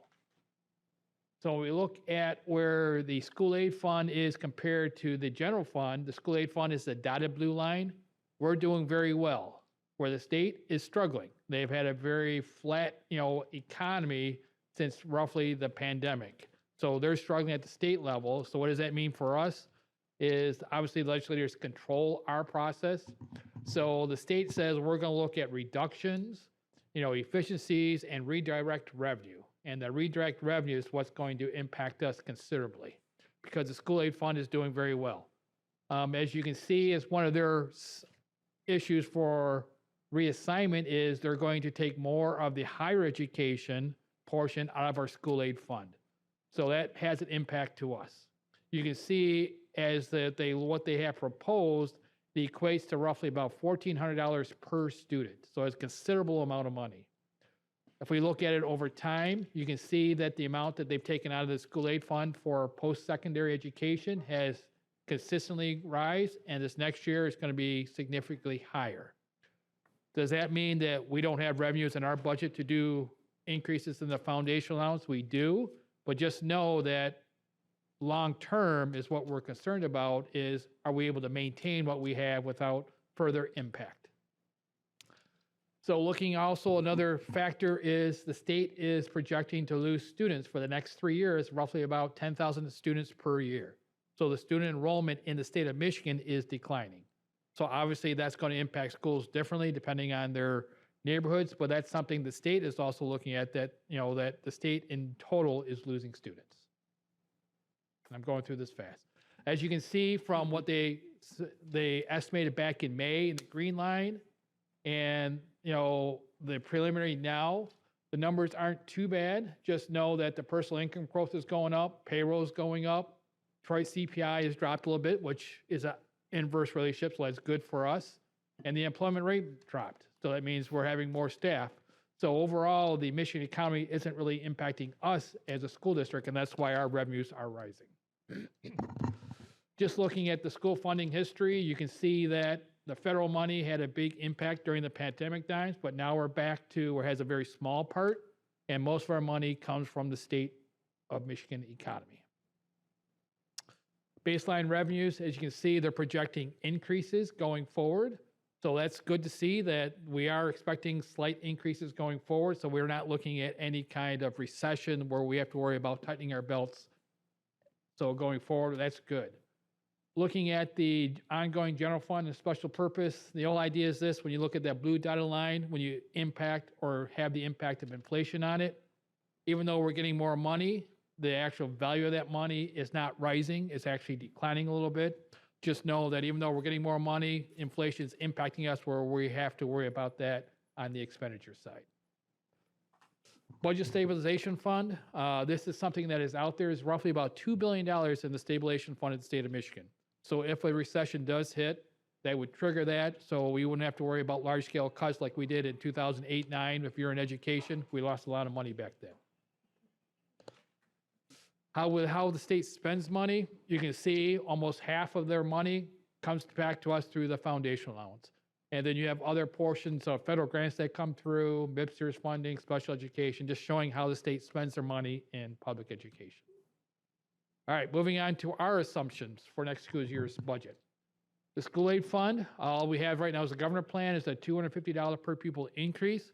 However, through a lot of the funding models that they've had people research, that districts that have a higher free and reduced count, have an EL count, they're going to get a more of a portion of FTE more than they have in the past.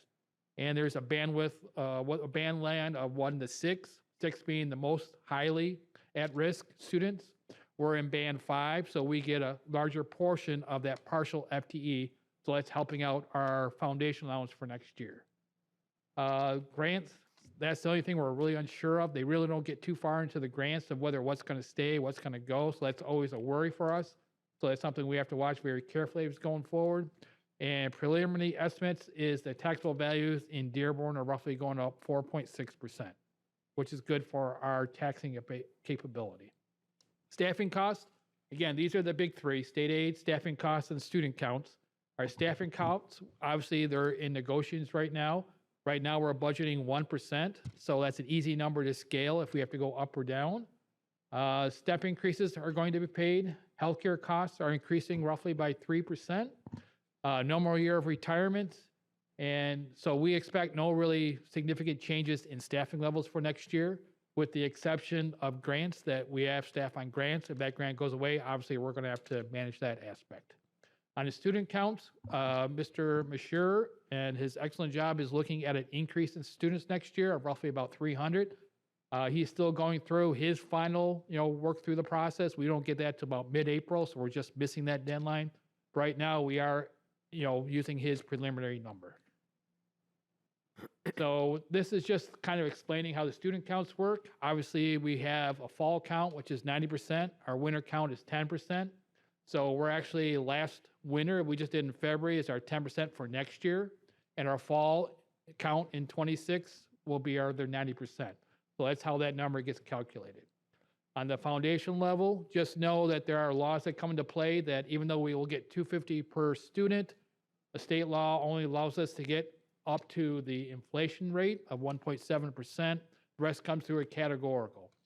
Why does that matter? Well, that categorical can disappear in a swipe of a pen. So that's always we have to be careful of. When we look at student counts, you can see here that over time, this goes all the way back to 2010.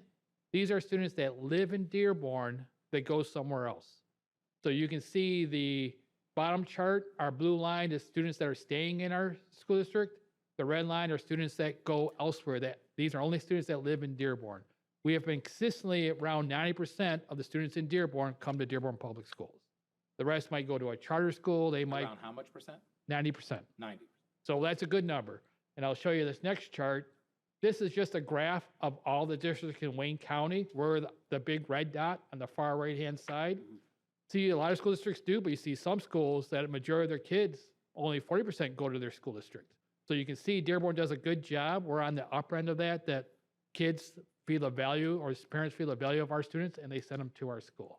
This is something Abe looks at all the time, and we have strategies to do that. Back in the pandemic, that's why we opened up our cyber school, because we saw a trend happening. That's why we opened up our cyber school to keep kids in our schools. Sorry, Tom, that says of the 81 districts in the greater Detroit area, so we rank 3 in terms of greater Detroit and 22 in terms of the state? Is that what that means? No, this is only for Wayne County. Greater Detroit area. The average is the state average, yes. So that red line is the state average. But the blue dots are our districts that are I in. mean the text at the top. It says of the 81 districts within the greater Detroit area, we place 3 in terms of attending enrollment. Right, so we're third, yes. So we're third for school districts in the greater Detroit area that attend their home district. Yeah, what's the second sentence mean? That 89.7% of students attending Dearborn ranks 22 in terms of percent of resident students attend. So how's that different? Why does it say 22?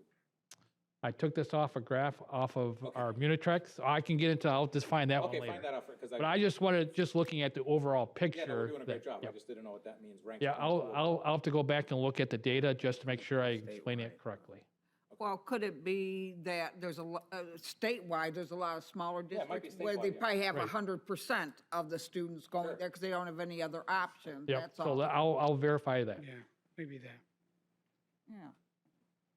Looking at our staffing costs, so right now, we're estimating our salary base with hourly and staff people to be $181 million. So that's a big number. So just be aware, that's our salary base. Obviously, there's FICA and retirement we pay on top of that, along with benefits. But roughly about 70% of that 181 million is in the general fund. The other ones are in the food service budget, our center programs, our funded projects, just so you kind of get an idea of how large our salary is for Dearborn Public Schools. This is just the trend. The foundation allowance is in blue. The salary for the DFT is in red, and we pretty much follow that for most union groups. The retirement is in yellow. You can see in the last several years with the funding cuts and where the state aid fund has more money than others, they've been playing with that rate a lot. You would expect more of a trend, but they give us some money, then they take it away. They give us some money, they take it away. So that number gets pretty crazy, and the green line is our student count.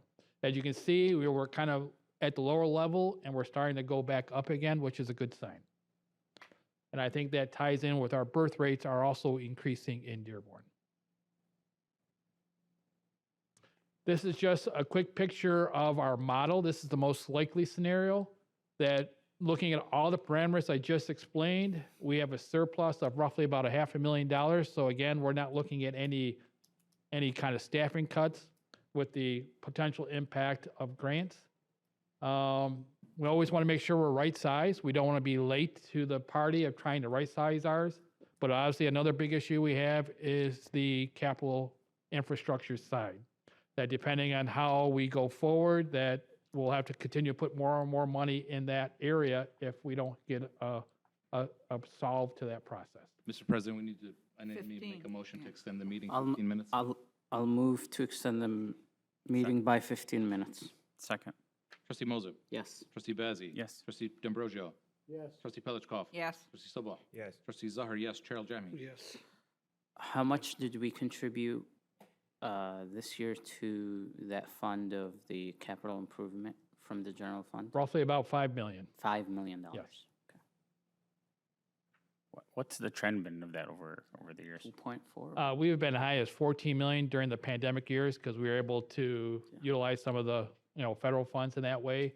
But it could be anywhere from 3 to 7 depending on what projects we have planned. This screen just shows you our millage rate of our, what we actually do out from our debt retirement, our homestead, which is our homestead operating millage, and our supplemental, which is the 18. Just kind of show you the trend. So if people ask us, have we been trying to reduce taxes? The answer is yes. So we're trying to make sure that those taxes go lower. Did we get our hold harmless number for next year or not yet? I've estimated that it's slightly going to decrease for next year, only because of our 4.6% increase in taxable value. Yeah. And this is just showing where our tax rates are comparable to Wayne County. I put that little arrow in there so it would be easier.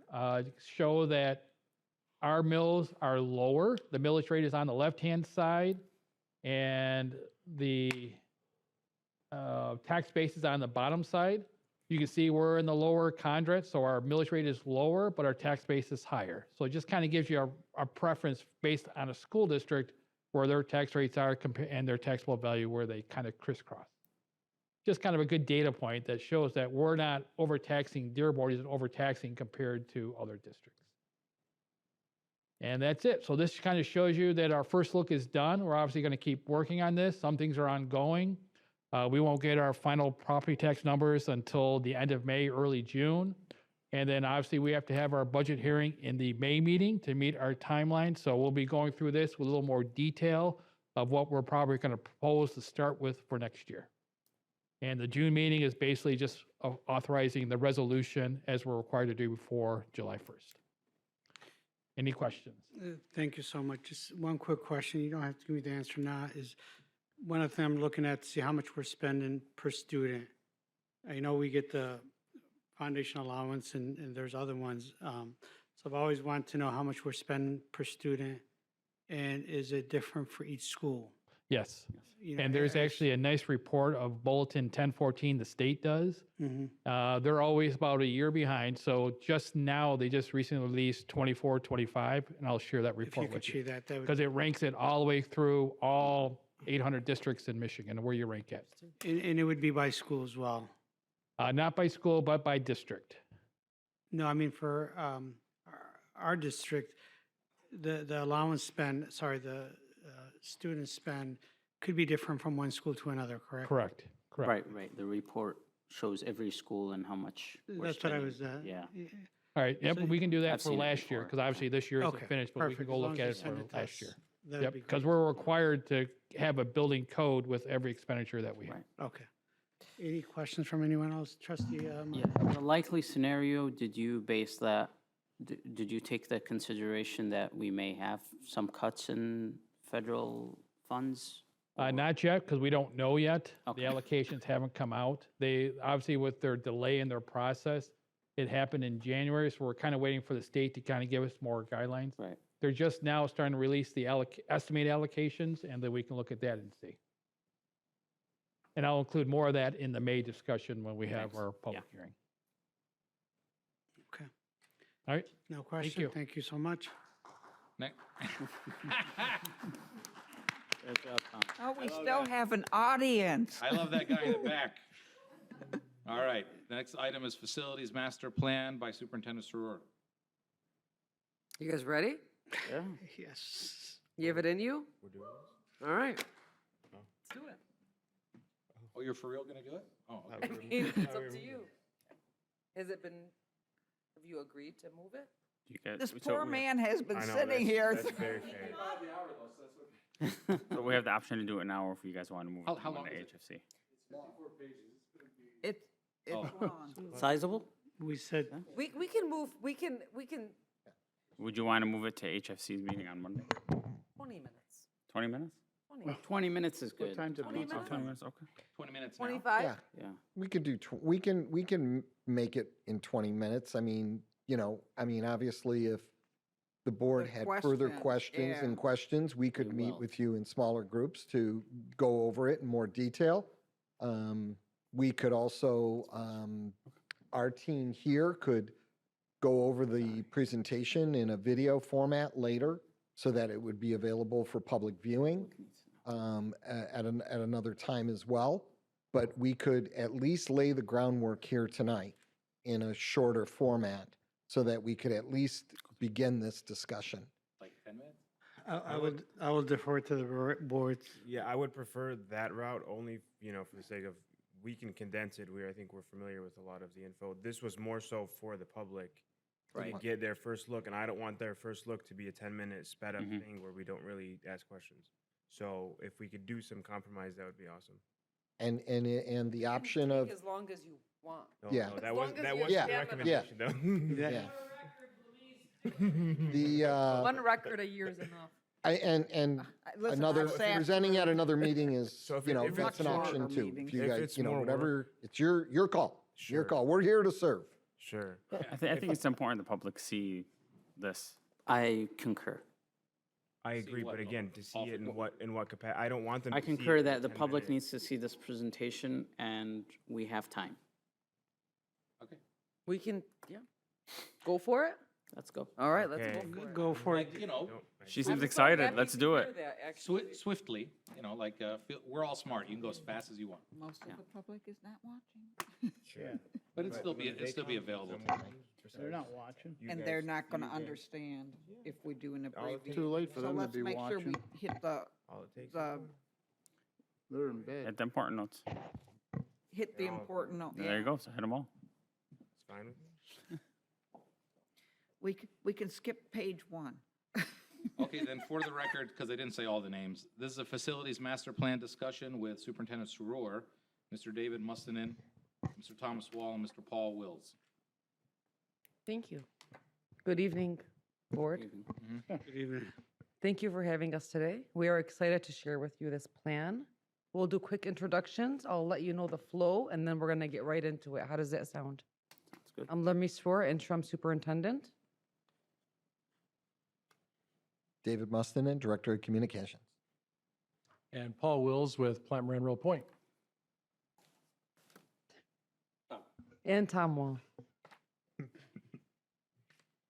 I'll quickly go over the efforts to date, and these are the most recent efforts. As you know, the team, Plant Moran, and the board met on March 2nd, 2026 to review the process of pre-bond planning. After that, we met again on March 9 in small groups. And after that, PMR reviewed all the data that we've collected over the years from Fielding International, Quinn Evans, Byram Fisk, and other reports for consideration. And you can see the bullets from there that got us to today. I will begin the presentation, and we will all have turns today. And we are all available for questions whenever you need. So if you turn to the next slide. Do you want to expand that? Yeah, it's actually the second screen, so. Is that good? Do they have to see both? You need to. You are in the presenter's view. Well, that works. Good? Yes. Okay. Thank you. Board, I will be going over with you the why behind the reason we need a bond, why this plan is necessary, options on what it can conclude, and then the mill information. We will conclude with key takeaways and next steps. I think we all agree that most of our buildings are in dire need of improvement. This proposal is set upon innovative learning environments for our students and our teachers. It's set to maximize safety and space and to maximize equitable options for our students. This facility proposal was created with innovation and equity in mind, what our teachers and students need and what they deserve. Whatever path you choose tonight or in the next month or two, we are confident that it will be transformational for our students. This will alter and open opportunities for our students in the classroom, on the stage, on the field, and ultimately wherever their future takes them. So let's get into it. Where are learning environments trending? As you can see here, the bottom 5 bullets. Recent trends in education that we see and what we read about and what we are living in some capacity are active learning environments, personalization and learning, student-focused classrooms and instruction, a collaborative approach to instruction, and teachers as facilitators. Fundamentally, all of our brain functions are highly leveraged when we provide these following 3 considerations: natural light and access to nature, indoor and outdoor learning options, and movement in flexible environments. How do our students learn? I think our teachers would concur, and our parents and our students would concur that they learn in different ways. Large group collaboration and team teaching, small group project-based flexible spaces, and multifunctional environments for learning, creating, and presenting. So what does this look like? It ends up looking like collaborative zones in our schools, small alcoves and quiet spaces, maker and project labs, interdisciplinary learning areas, and CTE, and real-world learning spaces. We have all types of learners in our buildings. We want to make sure our designs are for every learner. Sensory conscious design, flexible seating and adaptable classrooms, space for support staff within learning environments, and small group support without removing students out of the classroom.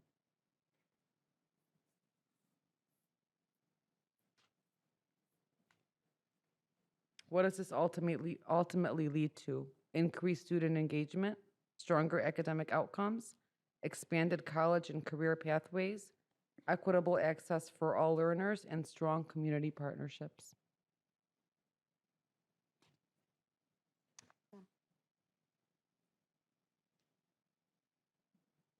So just continuing on the why, as you can see this screen, we're always concerned about equitable availability for all students. You can see here where the breakdown where we have roughly about 4,000 students in the 20 to 35 years, 8,100 in the 66 to 82-year-old buildings, and 7,200 in 97 to 105. Are they having the same opportunities? Yes. But do they have the best capability of a learning environment compared to other schools? That's where we want to make sure that we have an even playscape for everybody in that kind of a scenario. Looking at early childhood, this is a growing area in any school district. Obviously, we're hard pressed because most of our schools are being utilized fully. We're continuously to scramble to where we can put a new GSRP classroom. One might have an increased enrollment so that GSRP is moving to another. It's very disruptive for parents that if we had a one site or individual sites at all our schools, it would help value the parents, how they just go to their homeschool or do they have to get bused. So that's something we want to consider in this. CTE, it's obviously, this is a cycle you go up and down, whether it's college or now CTE. We're at a point now where CTE is in higher demand. Even our surveys that we did last year showed that CTE was one of the top 5 that needed to be addressed. A lot of our CTE programs still have original equipment back from the 70s. And obviously what you see when you go into an auto shop is totally different than what we have and we're trying to teach our kids with. Don't get me wrong, the staff does a great job, the teachers, the support staff do a great job, but is it the most opportune that are we missing that opportunity from the work on newer type equipment? On the STEM program, same thing. We've converted our own classrooms, but as you can see in the bottom right, this is a neighbor to our south who has a room developed purposely for STEAM. So that's where we want to make sure that it's equitable what we can offer. Special education, that's an area that Dearborn is growing on. We have more autistic programs than we've had in the past. So we want to make sure that the facilities are built for that purpose versus just converting classrooms. Obviously, we have our current house school. That was done back when we were in very tight, where we closed a building and renovated how to fit their needs. But is the most ideal landscape for special ed? No, because obviously we have a lot of staff that's assigned to them. They have to travel a lot to deal with these programs as they have over the place. As you can all see, the last one, our 3-year-old program is currently in wind out. We love to bring that program back home in our district. Current trends showing, we talked about the ASD, but you can see a program, classroom on our left, and this is kind of a special ed pilot lab. You see a lot more room, a lot more space, a lot more staff inside the classroom so they can rotate much easier to deal with students on a rotational basis. Safety and security, our schools are safe. We've had to implement many programs to put that into place. But you can see in the picture on the right, there's a facility you can build to have less staff have to be assigned to it. We have security guards at all our doors, especially at the secondary level, at the high school level. We wouldn't necessarily need that if we had a secured vestibule. We could use that staff elsewhere. Mr. Chair, I need to make a motion to extend the meeting. I'll make a motion to extend the meeting by another 15 minutes. Second. Trustee Moses? Yes. Trustee Bazey? Yes. Trustee D'Ambrosio? Yes. Trustee Pelichkov? Yes. Trustee Stilbach? Yes. Trustee Zahar, yes. Chair Aljami? Yes. All right, continuing on, the technology side, obviously we'd updated a lot of our facilities back in 2013 with that bond, but as you're well aware of, the life cycle of technology is about 10 years on a lot of this equipment, so we're at the point where we need to look at that again. And obviously, if we don't have another funding source, it has to come out of the general fund. Nature playgrounds, we did a lot of work when we had the enhancement millage of putting new playgrounds, just one at each building, but multiple schools have more than just one playground. And, the naturescapes. If you've seen what we've done at Salina Elementary and Salina Intermediate, those nature playscapes, they had a lot more value, a lot more activity-based activities for the students. Auditoriums, this is personal to me. I had a son that went through the auditorium program, and boy, did they have to really work hard to get the lights, the rigging, the sound systems. They had to work with what they had. But you can imagine some of these newer stadiums, you have a lot more capabilities, the black boxes, that we want to make sure we can still offer those type of programs to our students also that are interested in it. Art and music, you saw a nice presentation today. Obviously, some of our schools have art on a cart. which is the most ideal. The idea is to have a dedicated space to art or music that can actually grow the program in their schools. Athletics, that is something that we're also struggling on, because obviously there's a lot of improvements that need to be made. We've been adding new programs, so now we're going to have demand for space. How do we handle that? Middle boys volleyball. I just saw an article in the Heritage paper this week how they just had their first actual exhibition game this year, and it's like, why, there's such a demand for gym space and all that all the time. It's just hard to get those things in there. So it's something else that we need to look at. Food services, you had a presentation today. We have still a lot of those old serving lines, the old type ovens. We need to get to more of these combi ovens, to make the food taste better and crispier. If you have your own air fryer at home, warming up French fries in a microwave versus an air fryer, totally different. Not that we could serve French fries like we used to, but you get the concept. Buses and transportation, that's something that in the 2013 bond, we did 20 buses. And we've been obviously doing like 1 or 2 or maybe 3 or 4 a year, depending on our budget. Eventually, you're going to fall behind the times. So it's something we have to look at going forward. And who knows where the future is. We have the new electric buses. We've had some good things and bad things about that, but where do we want to go in the future? You got to have funding. Regular bus these days, when I first started, back in the 90s, it was $30-some thousand a bus. Now it's $200,000, special ed bed $250,000. Just show you where the prices are going.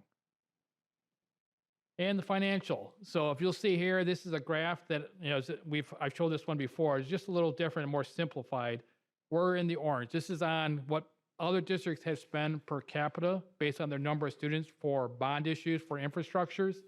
You can see some are way much higher on our per capita. We're way behind everybody else in the larger districts when they look at how they're spending their money and where they're getting it from bond issues to help improve their facilities. And with that, I will turn it over to, I believe, David.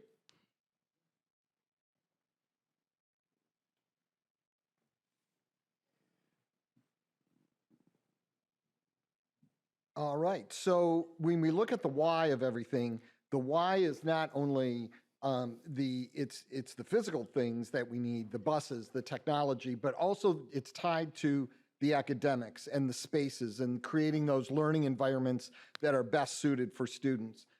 So that's the why part of it. So showing that it's not just related just to one thing, it's just not physical things, but it's actually creating the space as well. So now we want to look at, well, we know why we want to do it, but what the heck are we going to do here? So starting off with the what, you want to look at we want to start with a facilities master plan. And this is something that we've had all along, and we've actually enhanced that over the years. Our work with Fielding International, and then more recently with Quinn Evans, have helped us to build that 20-year facilities plan.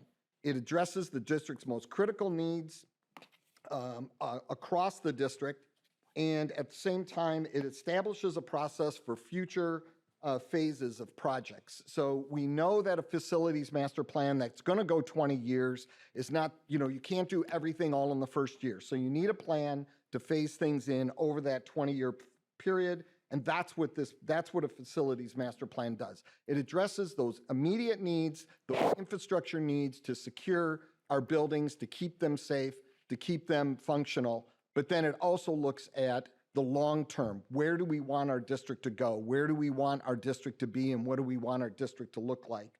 So one of the things that we're considering in this facilities master plan is increasing the number of K-8 buildings that we have. We currently have 2 in the district, increasing that number to 5. And then also we're going to have some considerations about what we're going to do with our 3 high schools. First, let me talk a little bit about the considerations for some K-8 buildings. We want to, like I said, we currently have 2 right now. Lori is a K-8 building, and McCullough Eunice is the other K-8 building that we have. They're about almost 100 years apart in their age, more like 80 years apart when they were built.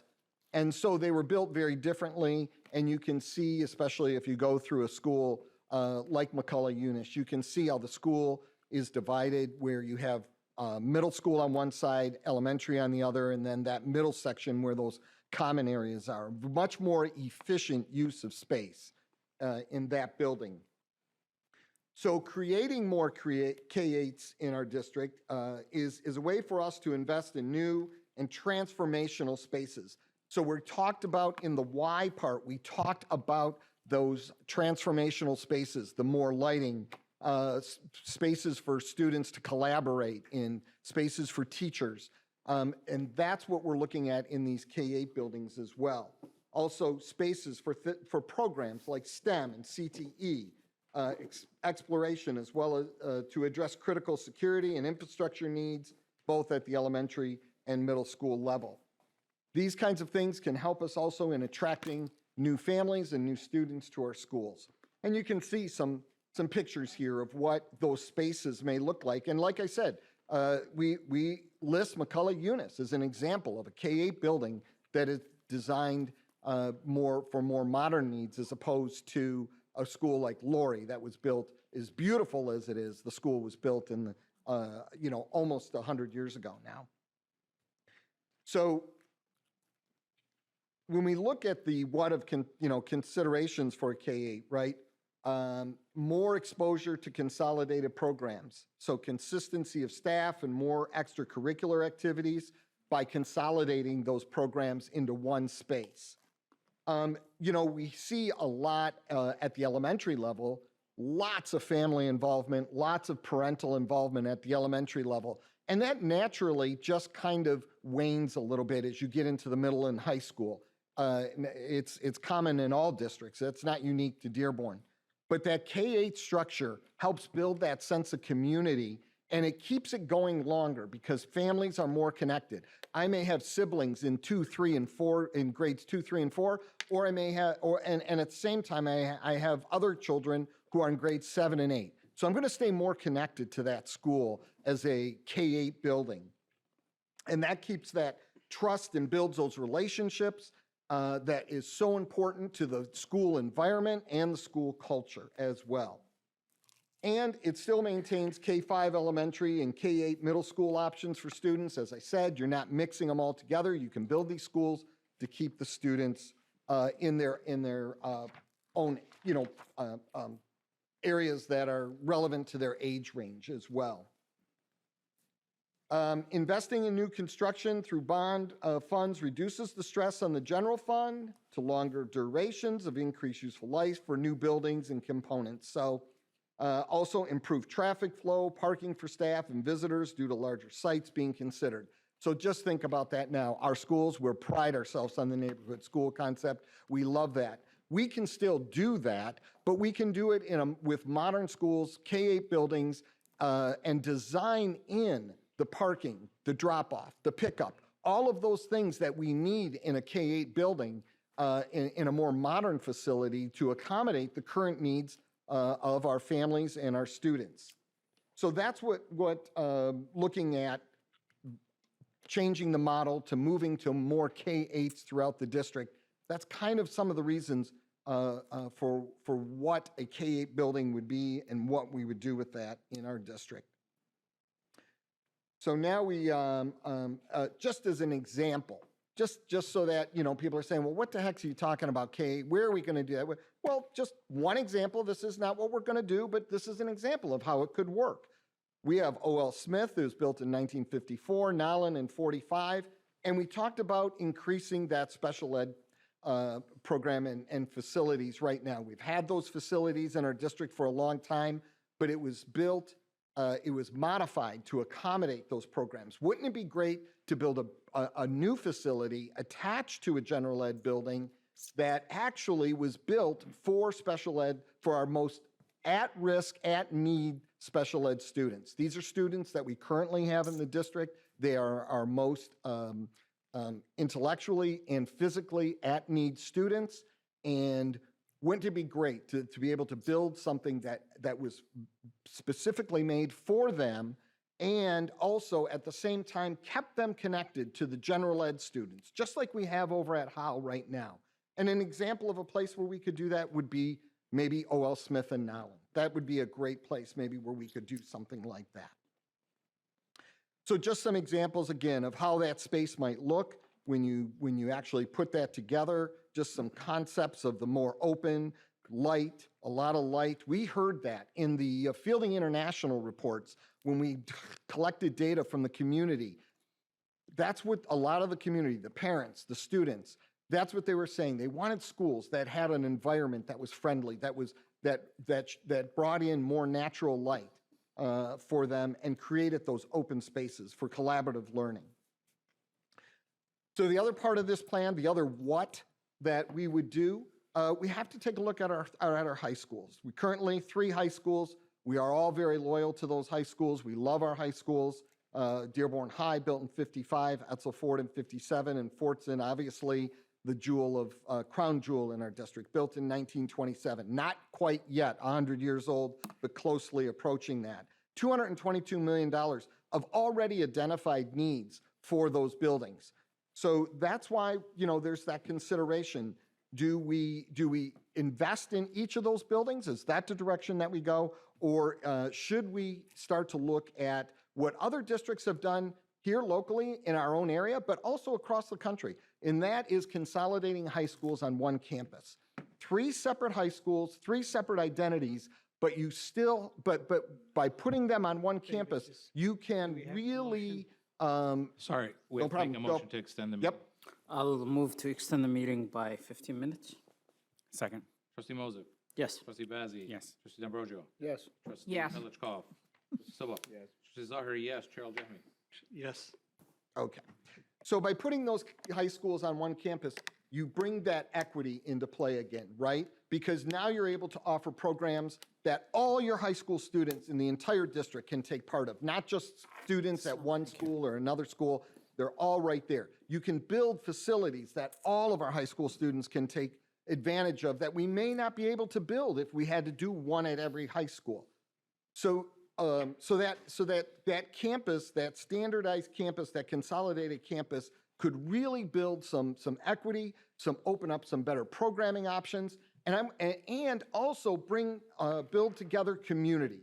I will tell you right now, I have been at the Berry Career Center, the DCMST program, which is a magnet program, right? Students from all 3 of our high schools go there for a half day, and they spend time together. I've walked into classrooms where varsity jackets from Etzel Ford, Dearborn High, and Fortson are sitting together at a table collaborating on a project. Listen, we all love rivalries, and we all love healthy rivalries, and that's fun. And we'll always have those, and we always need those, because that's what makes school fun, right? We have it at all levels.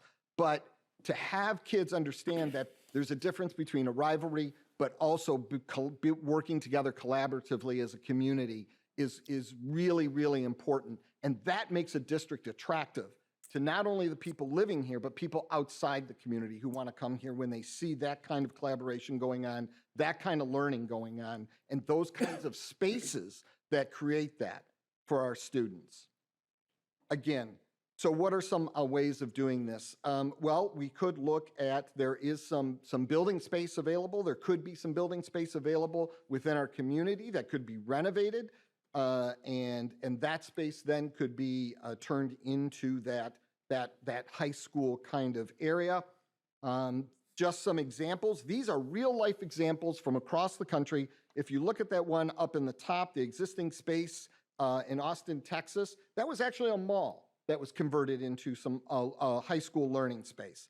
The other ones are also learning spaces that have been converted in different parts of the country. So it's not a new concept, but it's something new that maybe we could do here. Again, what is it? It creates efficiencies.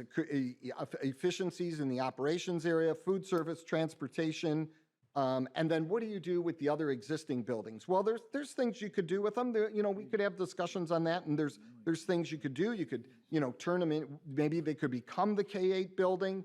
Repurpose them as an athletic complex. And Fortson, of course, Fortson High School, that beautiful building, that historic building. We would never want to do anything to damage that building. We would want to cherish and keep that. But maybe there's a different use for that actual space that makes more sense. And with that, I'm going to turn it over, and we're going to talk a little bit about the how.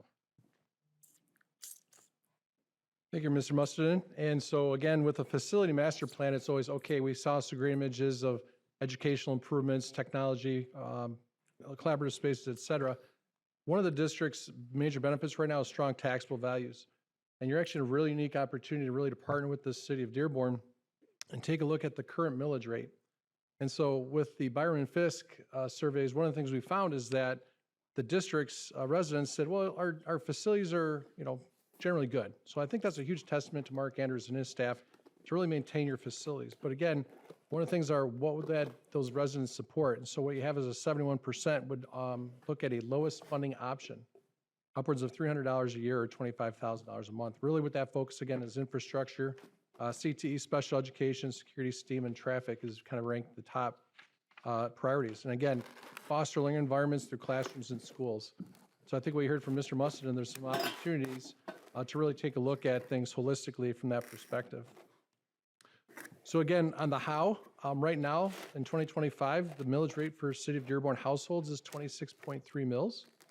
And what's that comprised of? You'll see the next slide is really three major factors for that. So right now, the City of Dearborn has a 2013 combined sewer overflow debt service. Because of those strong taxable values, it's going to be paid off early.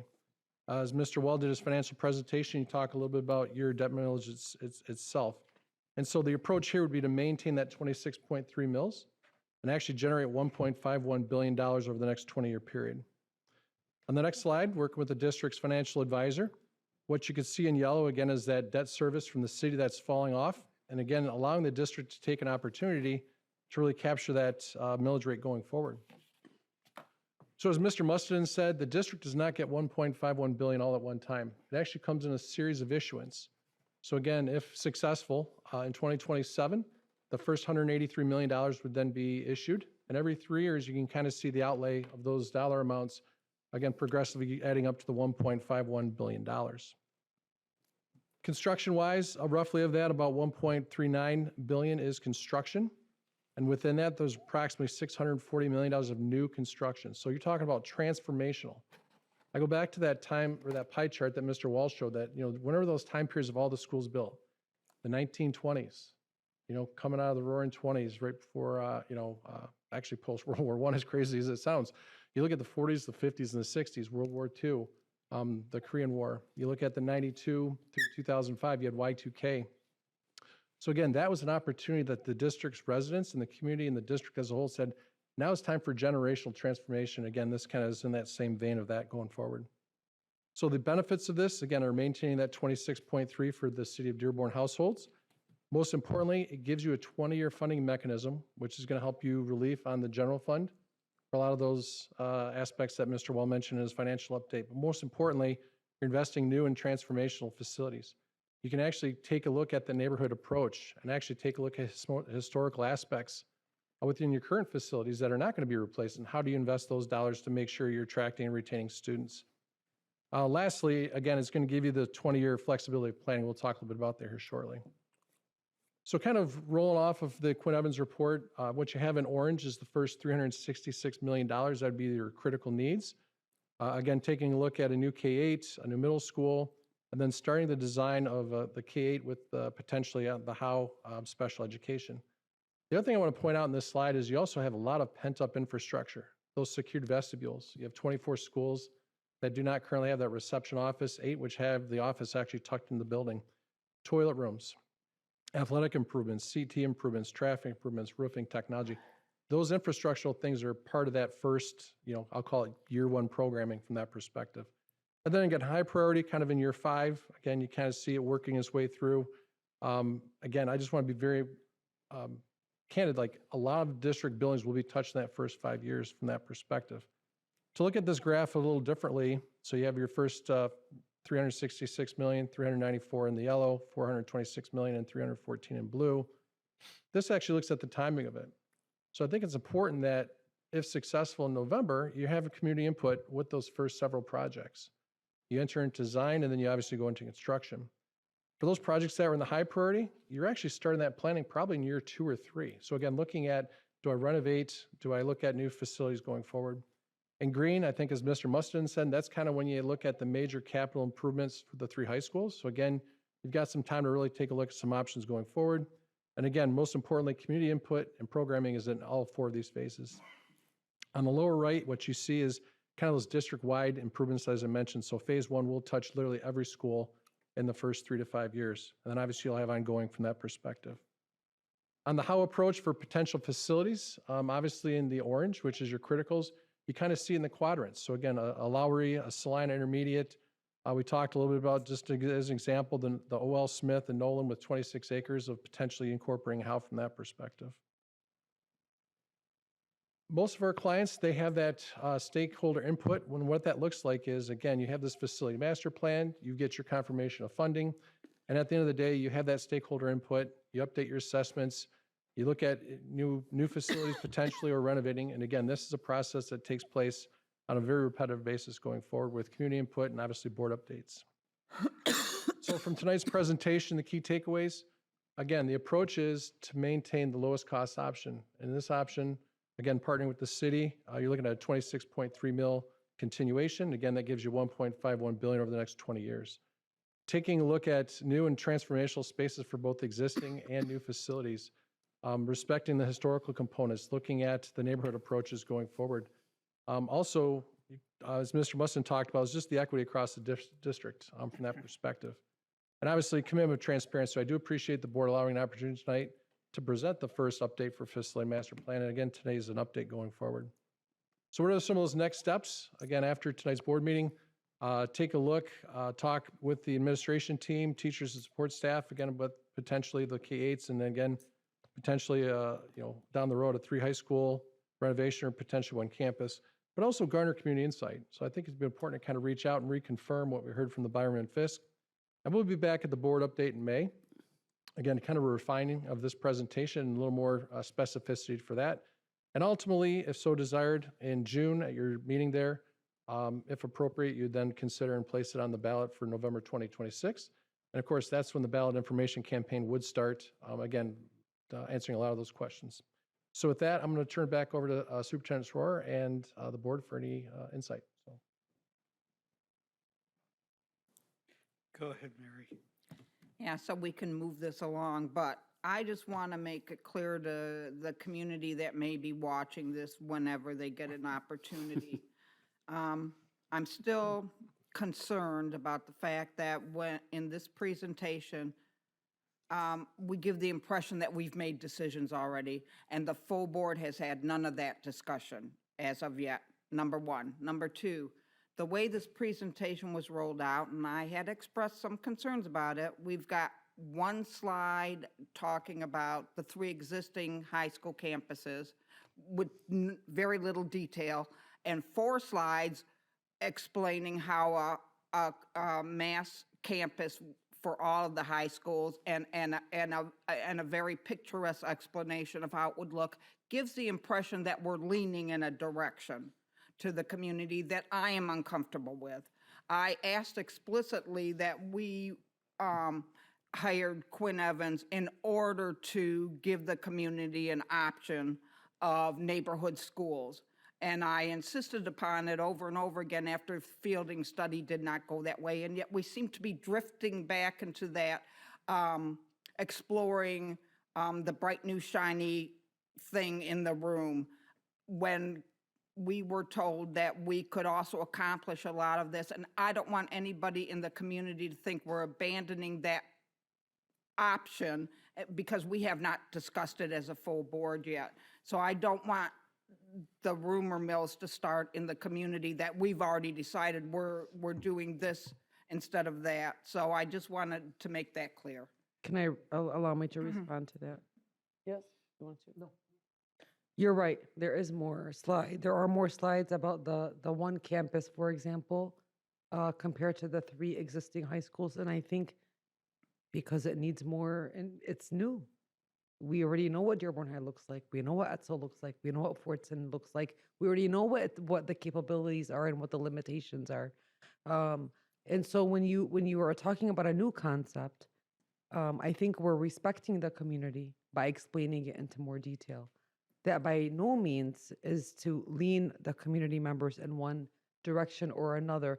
I think naturally they'll have more questions about a newer concept than existing buildings. So I would say that's the rationale for that.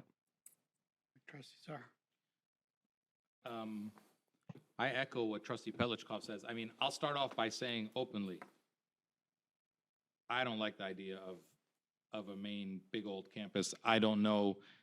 I would like to even understand more how that conversation started, because it didn't start here, as far as I can remember. I think the thing that makes us such a unique place is that, yes, we're suburban, but we're kind of urban, and our schools are all in our neighborhoods, and I'm not interested in some mega campus. And I also think that politically, we need a lot more time to educate people and sell that to people than we need to renovate our existing schools. And I'm not sure we could get everybody on board for something that massive by November. That's my point of view. I also just don't like it. But I'd want to understand more about how it, not tonight, but how this idea made it into this presentation. Well, I can respond a little bit tonight if that's okay. So it's all in one presentation. When we're looking at innovative learning environments and we're looking at models that are trending to an extent, you can't help but to look at a central campus as an option, not as the choice, but as an option. When we look at Dearborn and you look at renovations by the 3 high schools, how far we need to get regarding equity in CTE programs, equity in drama and art and music and classrooms, providing these opportunities for all of our students. I guess it was an idea of, are we daring to build 3 state-of-the-art campuses? Is there money for that? Or do we provide the option to you of 1 state-of-the-art campus that all of our students can benefit from? By no means do I even have a preference, or should I have a preference. It's your decision to make. When we're looking at equity across boundaries in our city and the state of our buildings as they are, all 3 high schools need so much work and renovation to get up to par to what our students and teachers deserve and need.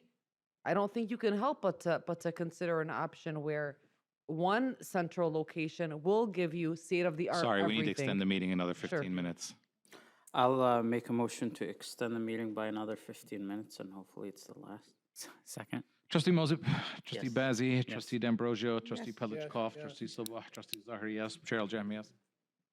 All right, go ahead. I was concluding my statement. I have Anybody else? questions. Go ahead, Trustee. Perfect. First of all, K-8 buildings, do we have any, it could be preliminary data as far as student achievement? Did it increase student achievement with K-8 buildings? I understand the whole concept of savings from a cost point of view, as far as, and the whole idea of keeping the momentum continuity. and the continuity, Right. yeah, in for 8 years or 9, for that matter, or for how long ever the students stay in that school. But do we have any data on as far as does it improve student achievement? I have soft data that we've collected through other departments, and I'm excited to share with you more concrete Sure. data.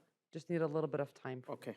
And then the other thing is, I was surprised not to see, you presented the 1 campus, and probably not to add another slide, but not to see Plymouth case, because it's a very local, comparable district that actually moved into that model of having 3 high schools within 1 campus. And if we are exploring that, I would say we need to pay them a visit and just check it out, like how we did with Norville and Absolutely. I know Lowell. that there are currently a few staff members during our community input sessions, our casual ones, were saying that they're revamping actually their model and their vision to make sure that their identities of the different Salem, sports Plymouth, teams and and, are still, I guess, relevant. Yeah. And so that's definitely, they're kind of doing the work that we hopefully will avoid Okay. if we move in this direction. There's also other national campuses as well. Okay. Plymouth Canton the only one in this state right now, I believe? There may, You beat me to it. yeah.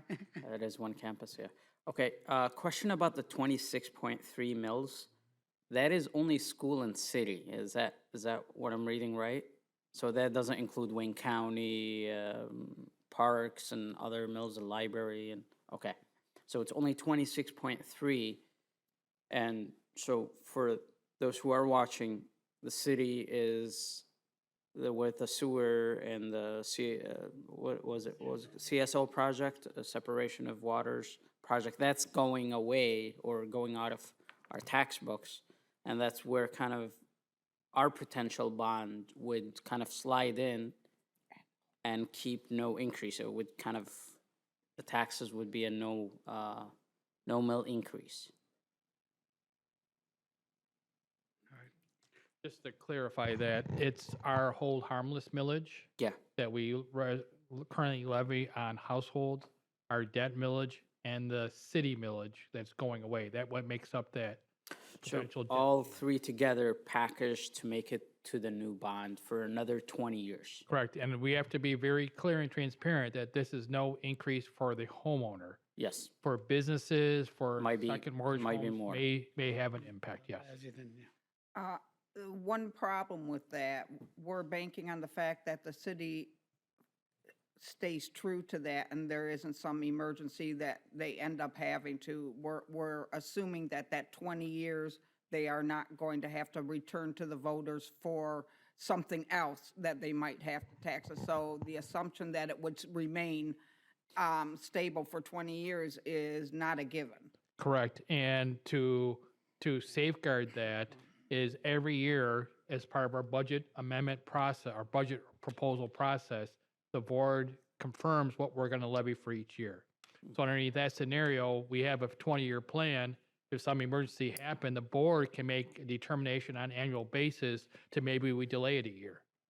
You know, so it doesn't, we may delay it, go to a 20-year to 21, so we don't impact. So there's different control gates Just wanna along the make way. it clear that people Correct. understand what they're being asked to vote on. All right. Yeah. Trustee Bazey? You know, I know that there have been ideas that have been put out there, and I really liked how we had the 3 phases. And I'll just use the example like the one central high school campus or the 3. As it's planned right now, that's in phase 3. We could go either way. Community feedback on the way. It's not something that next year we're going to have shovels in the ground and we're going to be doing one or the other. So I like how it's phased, and we have community feedback as we're building out to that. So it's not, you know, November, here it is, here's the whole thing for 20 years. You're saying yes or no. It's here's what we're doing in the beginning, here's what we're starting out with, and then community feedback, community feedback, community feedback. Thanks for noting that. I think phase 1 is the one that's the most specific, as it should be. And we've all said, and I think David said it when he was up here, we can't predict in 5, 10, or 15 years where we're going to go. We do not have to make every decision today, nor can we, nor is it responsible to. So all paths lead to innovation, no matter what you choose. All paths lead to transformation, which is what we deserve, our students deserve. And so not every decision can be made today. I think if you're settled in phase 1, and we can clarify any questions you may have, we will. But after that, I think I would assume it's a board, community, central office kind of work that's going to be done under the guidance of PMR, who's the constant through all of this. And another question, I think this is a question for Tom. When we were looking at it kind of like that net 0 mill increase, there's assumption built in there, correct me if I'm wrong here, assumption built in there on taxable values. Correct. Right? And so if taxable values increase faster, that would what? Reduce? Pay off the. Correct. Pay things Right off now, obviously, there's a large increase for what we know for next year already from the preliminary information from the city of Dearborn. Also, the new Ford complex is not in that number yet. So that's something else that's going to be considerable. But again, after that, it's roughly 2%. And depending on how the economy goes, if that raises faster, that millage rate would go down. So the estimates that we have Or in the there, converse, if the board says, all right, now that the tax rate's up here, instead of waiting 20 years, maybe we get it finished in 18 years. So that's going to be a year-by-year decision by the board, how they want to move forward with the data they have. and the assumption in that is a 2% increase. But I mean, I think Correct. over the past In few years, future it's been years, 4, 5, and Yep. historically up to this point. Correct. I like that you choose conservative numbers when we're going through that and still get us set in that 0. I think, I'll make a comment and then trustee, so I think the only, obviously, we all still need to digest this and look at it. I mean, reviewing it at 12 o'clock at night does not really help much. So we're going to go back and review it. The only thing is, and trustee Petlikov mentioned that, as far as making it seem like we are going to go through the 3 high school, one campus. As trustee Zahar mentioned too, I'm not for it. And I think it's a good concept to think about. But when you look at it in the state, and somebody mentioned it's only in one place. So, just because it's in one place, and it started a while back, I don't think it just started. Maybe. No, it's been there for quite a while, and they've had some issues. Yeah, so in saying that, you would think other cities, if it was so successful, would have moved to that path.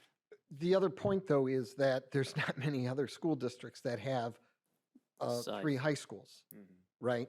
I mean, so we are kind of unique in the fact that we are the 3rd largest district in the state, and we have 3 high schools. Now, I know that's very common for cities to have maybe 2 high schools, so that may play a factor into it. I'm not discounting what you're saying. I'm just providing another reason why maybe some other school districts haven't. I agree. I mean, but there's places like Utica or Ann Arbor and other places that have multiple high schools. But it just seemed like it's a concept, and I think trustee Mazza mentioned it would be good to know, what people think about it. Because at the end of the day, the distinction, and I remember talking to a kid that went over there, like they feel like they're in a university versus a high school. It's like a campus or a college versus the alumni or that pride is not there as much. So it's something for all of us need to digest and also do a little more research on those type of, this one campus. Oh. Yep. Sorry, my brain is dwindling down. Wonder here. why. Trustee Bazzi stole my thought, but now you brought it back up, so I'll reiterate. But I really thank you, first of all, for doing all this. We've come a long way in a short period of time. I really appreciate it. I know how much work has gone into it. I think to tie these together is, yes, the idea is to get the community feedback. I, for one, started as I don't like this and I like that, and now here I am. I'm like, well, I don't know what I like and what I don't like because I don't know what is available. I don't know what the options are. And I think that's going to be the same for our community. So I appreciate this. I think that the question is, presenting everything on the table with, the feasibility of it, the benefits, et cetera, with the numbers, the data you're doing. So just let's do that even further and then clarify where we need to, if we need to, that these are your options. Although this specific decision is not coming for 10 more years or 15 years. These are the options on the table because passing this bond, it's not about deciding what we're doing with the money tomorrow, not even tomorrow, I mean November, next January. This is about, these are all the options we have with this money. So please, our job is to show everyone that we've done our homework, that we have options on the table, that this is what a reality could look like. We're inviting them for further discussion, especially beyond phase 1.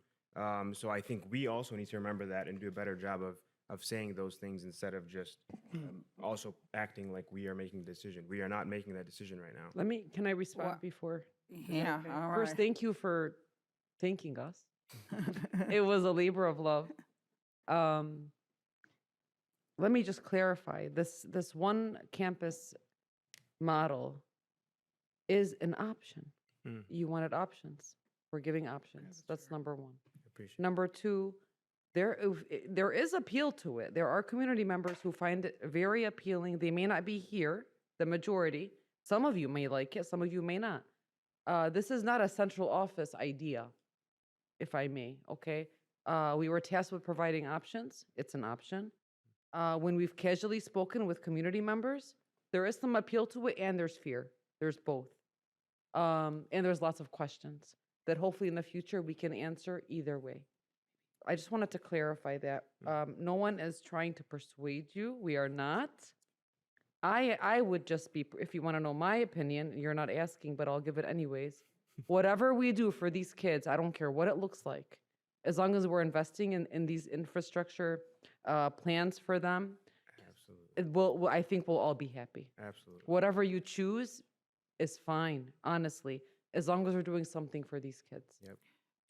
And can I say, I've been through a lot of ballot proposals in the decades I've been involved in the school district, and I will tell you this, if we put out a ballot proposal with that dollar figure, because that's the only way it can be worded, and we are telling them, well, we got phase 1 ready for you, we're not sure what you're gonna get in phase 2 or 3, it could change because we don't know. That's gonna cause more difficulty in getting buy-in from a lot of voters who are saying, you don't even know what you're telling me you want me to do with the plans. So there will be some distrust that we've only made phase 1 the And on the flip priority. side, if we give them a 20-year plan, th're gonna say, well, how come you you predict that didn't? far I ahead? understand. I'm just saying. Right, you're you're right, gonna- So if I yeah, could you're just right. interject, it's almost 12:20 and we're going Yeah. to continue. Yeah, I'd like to make another motion to extend the meeting by another 15 minutes. Second. Moses, Yes. Bazey. Yes. D'Ambrosio. Yes. Petlicoff. Sabah. Yes. Sar. Jami. Yes. Okay. So in saying that, I think it's a good idea for us to digest information and maybe have a follow-up discussion, because right now we're going to go back and forth. And I don't think we're all, we probably need more time to look at this. So if everyone is okay, I think this has been a long night. Yes, thank you. And I think it's been the longest night, longest board meeting. No, I've been at oh, no. Longer. Much longer. So in saying that, do we have any other business?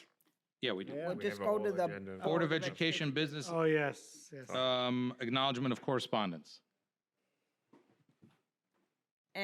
President, acknowledgement? President already responded to the Okay, great. correspondence. Yeah. Board member committee and organization reports. Can I just really quick say that we did have a committee for the Expect Respect to do a presentation before the board and came up with a game plan. I think we'll be ready. He's not paying attention to me. It's okay. I'm sorry. I'll ask for it to be on the agenda maybe in July. In July, yeah. Next item. Board member interim superintendent commentary. Oh, go ahead. It'll be very brief, but there hasn't been a chance to do it yet. Lamis, Superintendent Srour said it earlier today, yesterday, that April is Arab American Heritage Month, and we are in Dearborn, the capital of Arab America. We are in a school district that has more than 20,000 students, and even though we don't know the exact numbers, the vast majority of them Arab American. So I'm very proud to live in this place and serve in this place.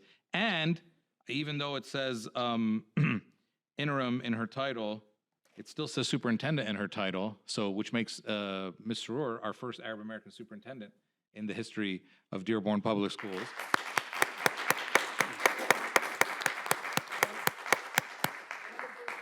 And the first, I was going to say that, David, and the first woman. And not only that, we are lucky, and of course, everyone that is we love everyone that's in our school district, but it is April, it's Arab American Heritage Month. We are also lucky to be led by a lot of great, wonderful, proud Arab Americans, and sorry, Mike, mostly Arab American women who work at the high levels of our district. So happy Arab American Heritage Month to everybody.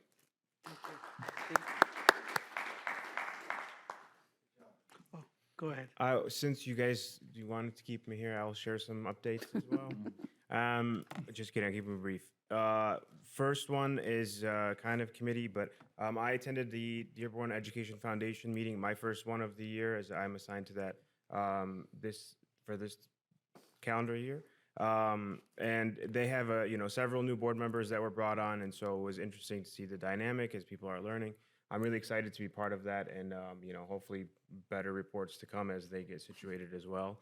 Secondly, I did also, I think, as mentioned last month, join the Early Learning Coalition, and so I had my first meeting for that on the same day, and it was a busy day.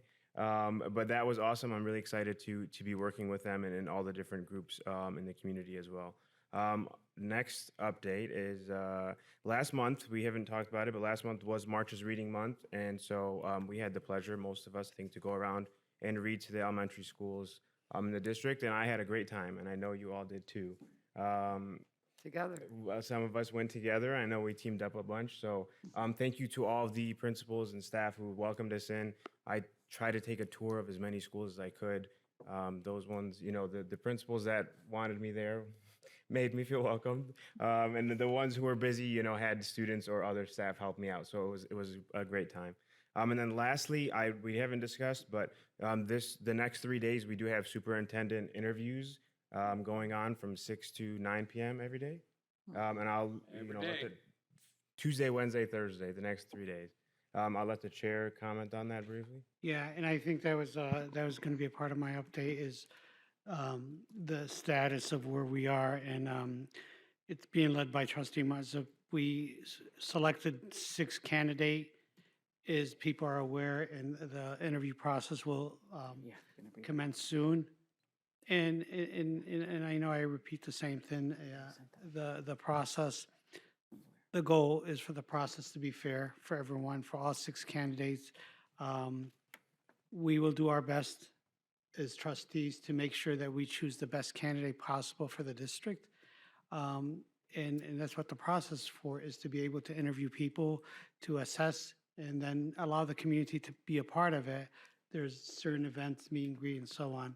Trustee Mazza, do you want to add anything to it? Yeah, Mr. Saveri said the questions will be randomized as far as who reads them.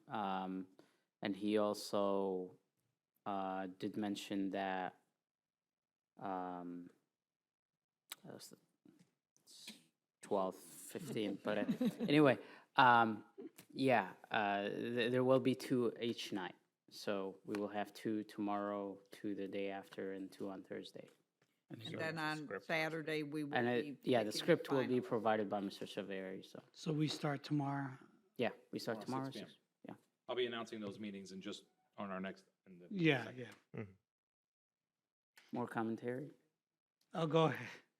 I'll well try to stay keep it here. brief. Now, I know none of the 2nd, 3rd, and 4th graders that I read, if I built a school, are awake right now. They probably all should be sleeping, but I promised them that this would be on YouTube. So they all were assigned to draw what they think their future school could look like. And so I have a nice stack here from Henry Ford Elementary, from Howe, and from Maples. You guys are welcome to look through all these, but nice pictures of what they think their schools should look like in the future. I just want to highlight a few. I think they'll come up on the screen. The first one you'll see here, he had 2 ideas. On the left-hand side being all lunch tools will be recyclable and eco-friendly, and it is actually something that we are thinking about. How can we, when we talk about our new infrastructure, how can we be more eco-friendly? How can we have less waste? But that does require sometimes bigger cafeterias, bigger prep areas. And then there's something chemistry happening on the right-hand side there, but more complex science is what they're asking for, and that I think is great. The next one here, you'll see. Now, the book did talk a lot about slides and trampolines and things like that, so they were very excited about that. But here you'll see playing more outside, more slides, a pool, more recreation. Just no monkey bars, please. Okay, you're the boss. So looking here again, if you look at the next one, a pool, basketball court, football court, soccer field, more things to do outside. And then the next one, you'll see they want iPads and pools and places to play. And so, I think, when I explained to the kids that, what our roles were as the board, that this is their government at work. And this is their government at work. When they provide us feedback, we listen. And so we have lots of feedback here. And, you're welcome to look through this, but I want all of the kids who shared their pictures to know that they're here. We listen to them just like we listen to everybody else. And this is I actually got a lot of government questions. This is your government at work. So thank you to the kiddos that shared it. If you're watching this on YouTube later, good job. And then one other thing I would like to bring up and thank Fatmi Faraj and Mike Asali and Interim Superintendent Srour for joining us on Saturday morning for the Martian Marathon here in Dearborn. We partnered with Zaman International and the Zaman Run team and Anzi's Angels, the special ed department, the Pohai group, and then some students from Howe came out. Anzi's Angels is a group that brings what they call chariots or specialized strollers for adults and children that wouldn't be able to typically participate in these race events. These individuals are able to go into these chariots, and you have volunteer runners that will push them for a 5K, 10K, half marathon, marathon. We chose the 5K. We didn't go. We weren't that ambitious. But our group of volunteer runners took 6 students out to have a great morning and participate with everybody else. 3 of the students, actually with about 100 yards out, came out of their chariot and finished on their own ability in front of everybody, just like everybody else, and that's inclusivity. So thank you, Fatma, thank you, Mike, thank you, Lamis, for joining us, for doing this. It was a wonderful morning. We've done it for 4 years, and I look forward to continuing to do it. I'm Thank done. you so much, appreciate it. Just trying not to motion for another one. I'll make it brief. All right. Okay, so, yeah, I just now remembered what I needed to say as far as the questions. Mr. Cerveri said that he was not able to combine the 2 questions that we mentioned, so there will be, in that category, there will be 4 questions. 3. But 4 in that category, because we couldn't combine 4. 2. We yeah. did 3 and 4. Sorry, Yeah, yes. we couldn't combine those 2 questions into one, but in the later category, he was able to combine 2 questions, so. So it'll be 22 questions. Yeah, 22 questions total as far as the, and I just share them all with you. So you should all have them. As far as, going back to the bond presentation, thank you Superintendent Srour and everybody who has contributed to it. I just wanted to mention and admire the equity lens that was put into it, because unfortunately with looking our capital outlay, our district, because of the number of years that these buildings have been built, they're not equitable. Some students go to the state-of-the-art like Eunice, and some students go to Lori. So definitely this bond will hopefully correct that issue and make our buildings equitable. Yeah, I just shared also with you the letter that we want to share with our key legislatures as far as the virtual schooling. We're accelerated virtual schooling. To the people watching, we wrote a letter to both representatives and senators at the State House and State Senate to urge them to regulate virtual schooling or accelerated programs for virtual schooling. I'll keep it at that. And then the last thing that I enjoyed doing last week or the week before was with the League of Women Voters, registered more than 40 students at Dearborn High School to vote. Go ahead. I just want to say one last thing. I think We only have me. 3 minutes till we I have know, to- this is really fast. gonna be I here. think only me and Trustee Soba, I don't know if any other trustees will be attending the MASB Spring Conference, May 1 and 2. Yeah, okay. So looking forward to that.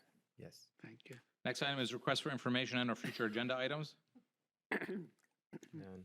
No. Next item is future meeting dates, Tuesday, April 14th, 2026, P12 Superintendent interviews, first round, 6 p.m. at the Administrative Service Center in the Frank Franchi Boardroom.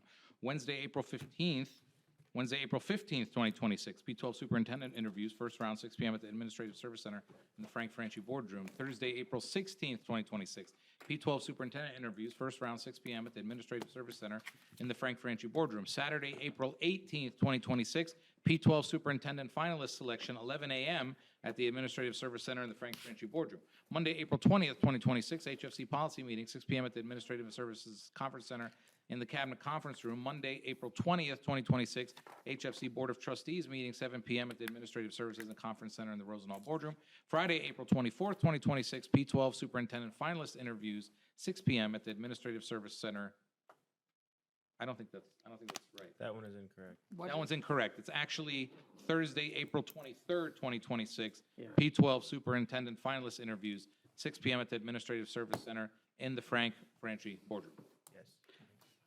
All right, if there's no other business, meeting is adjourned. Are you sure?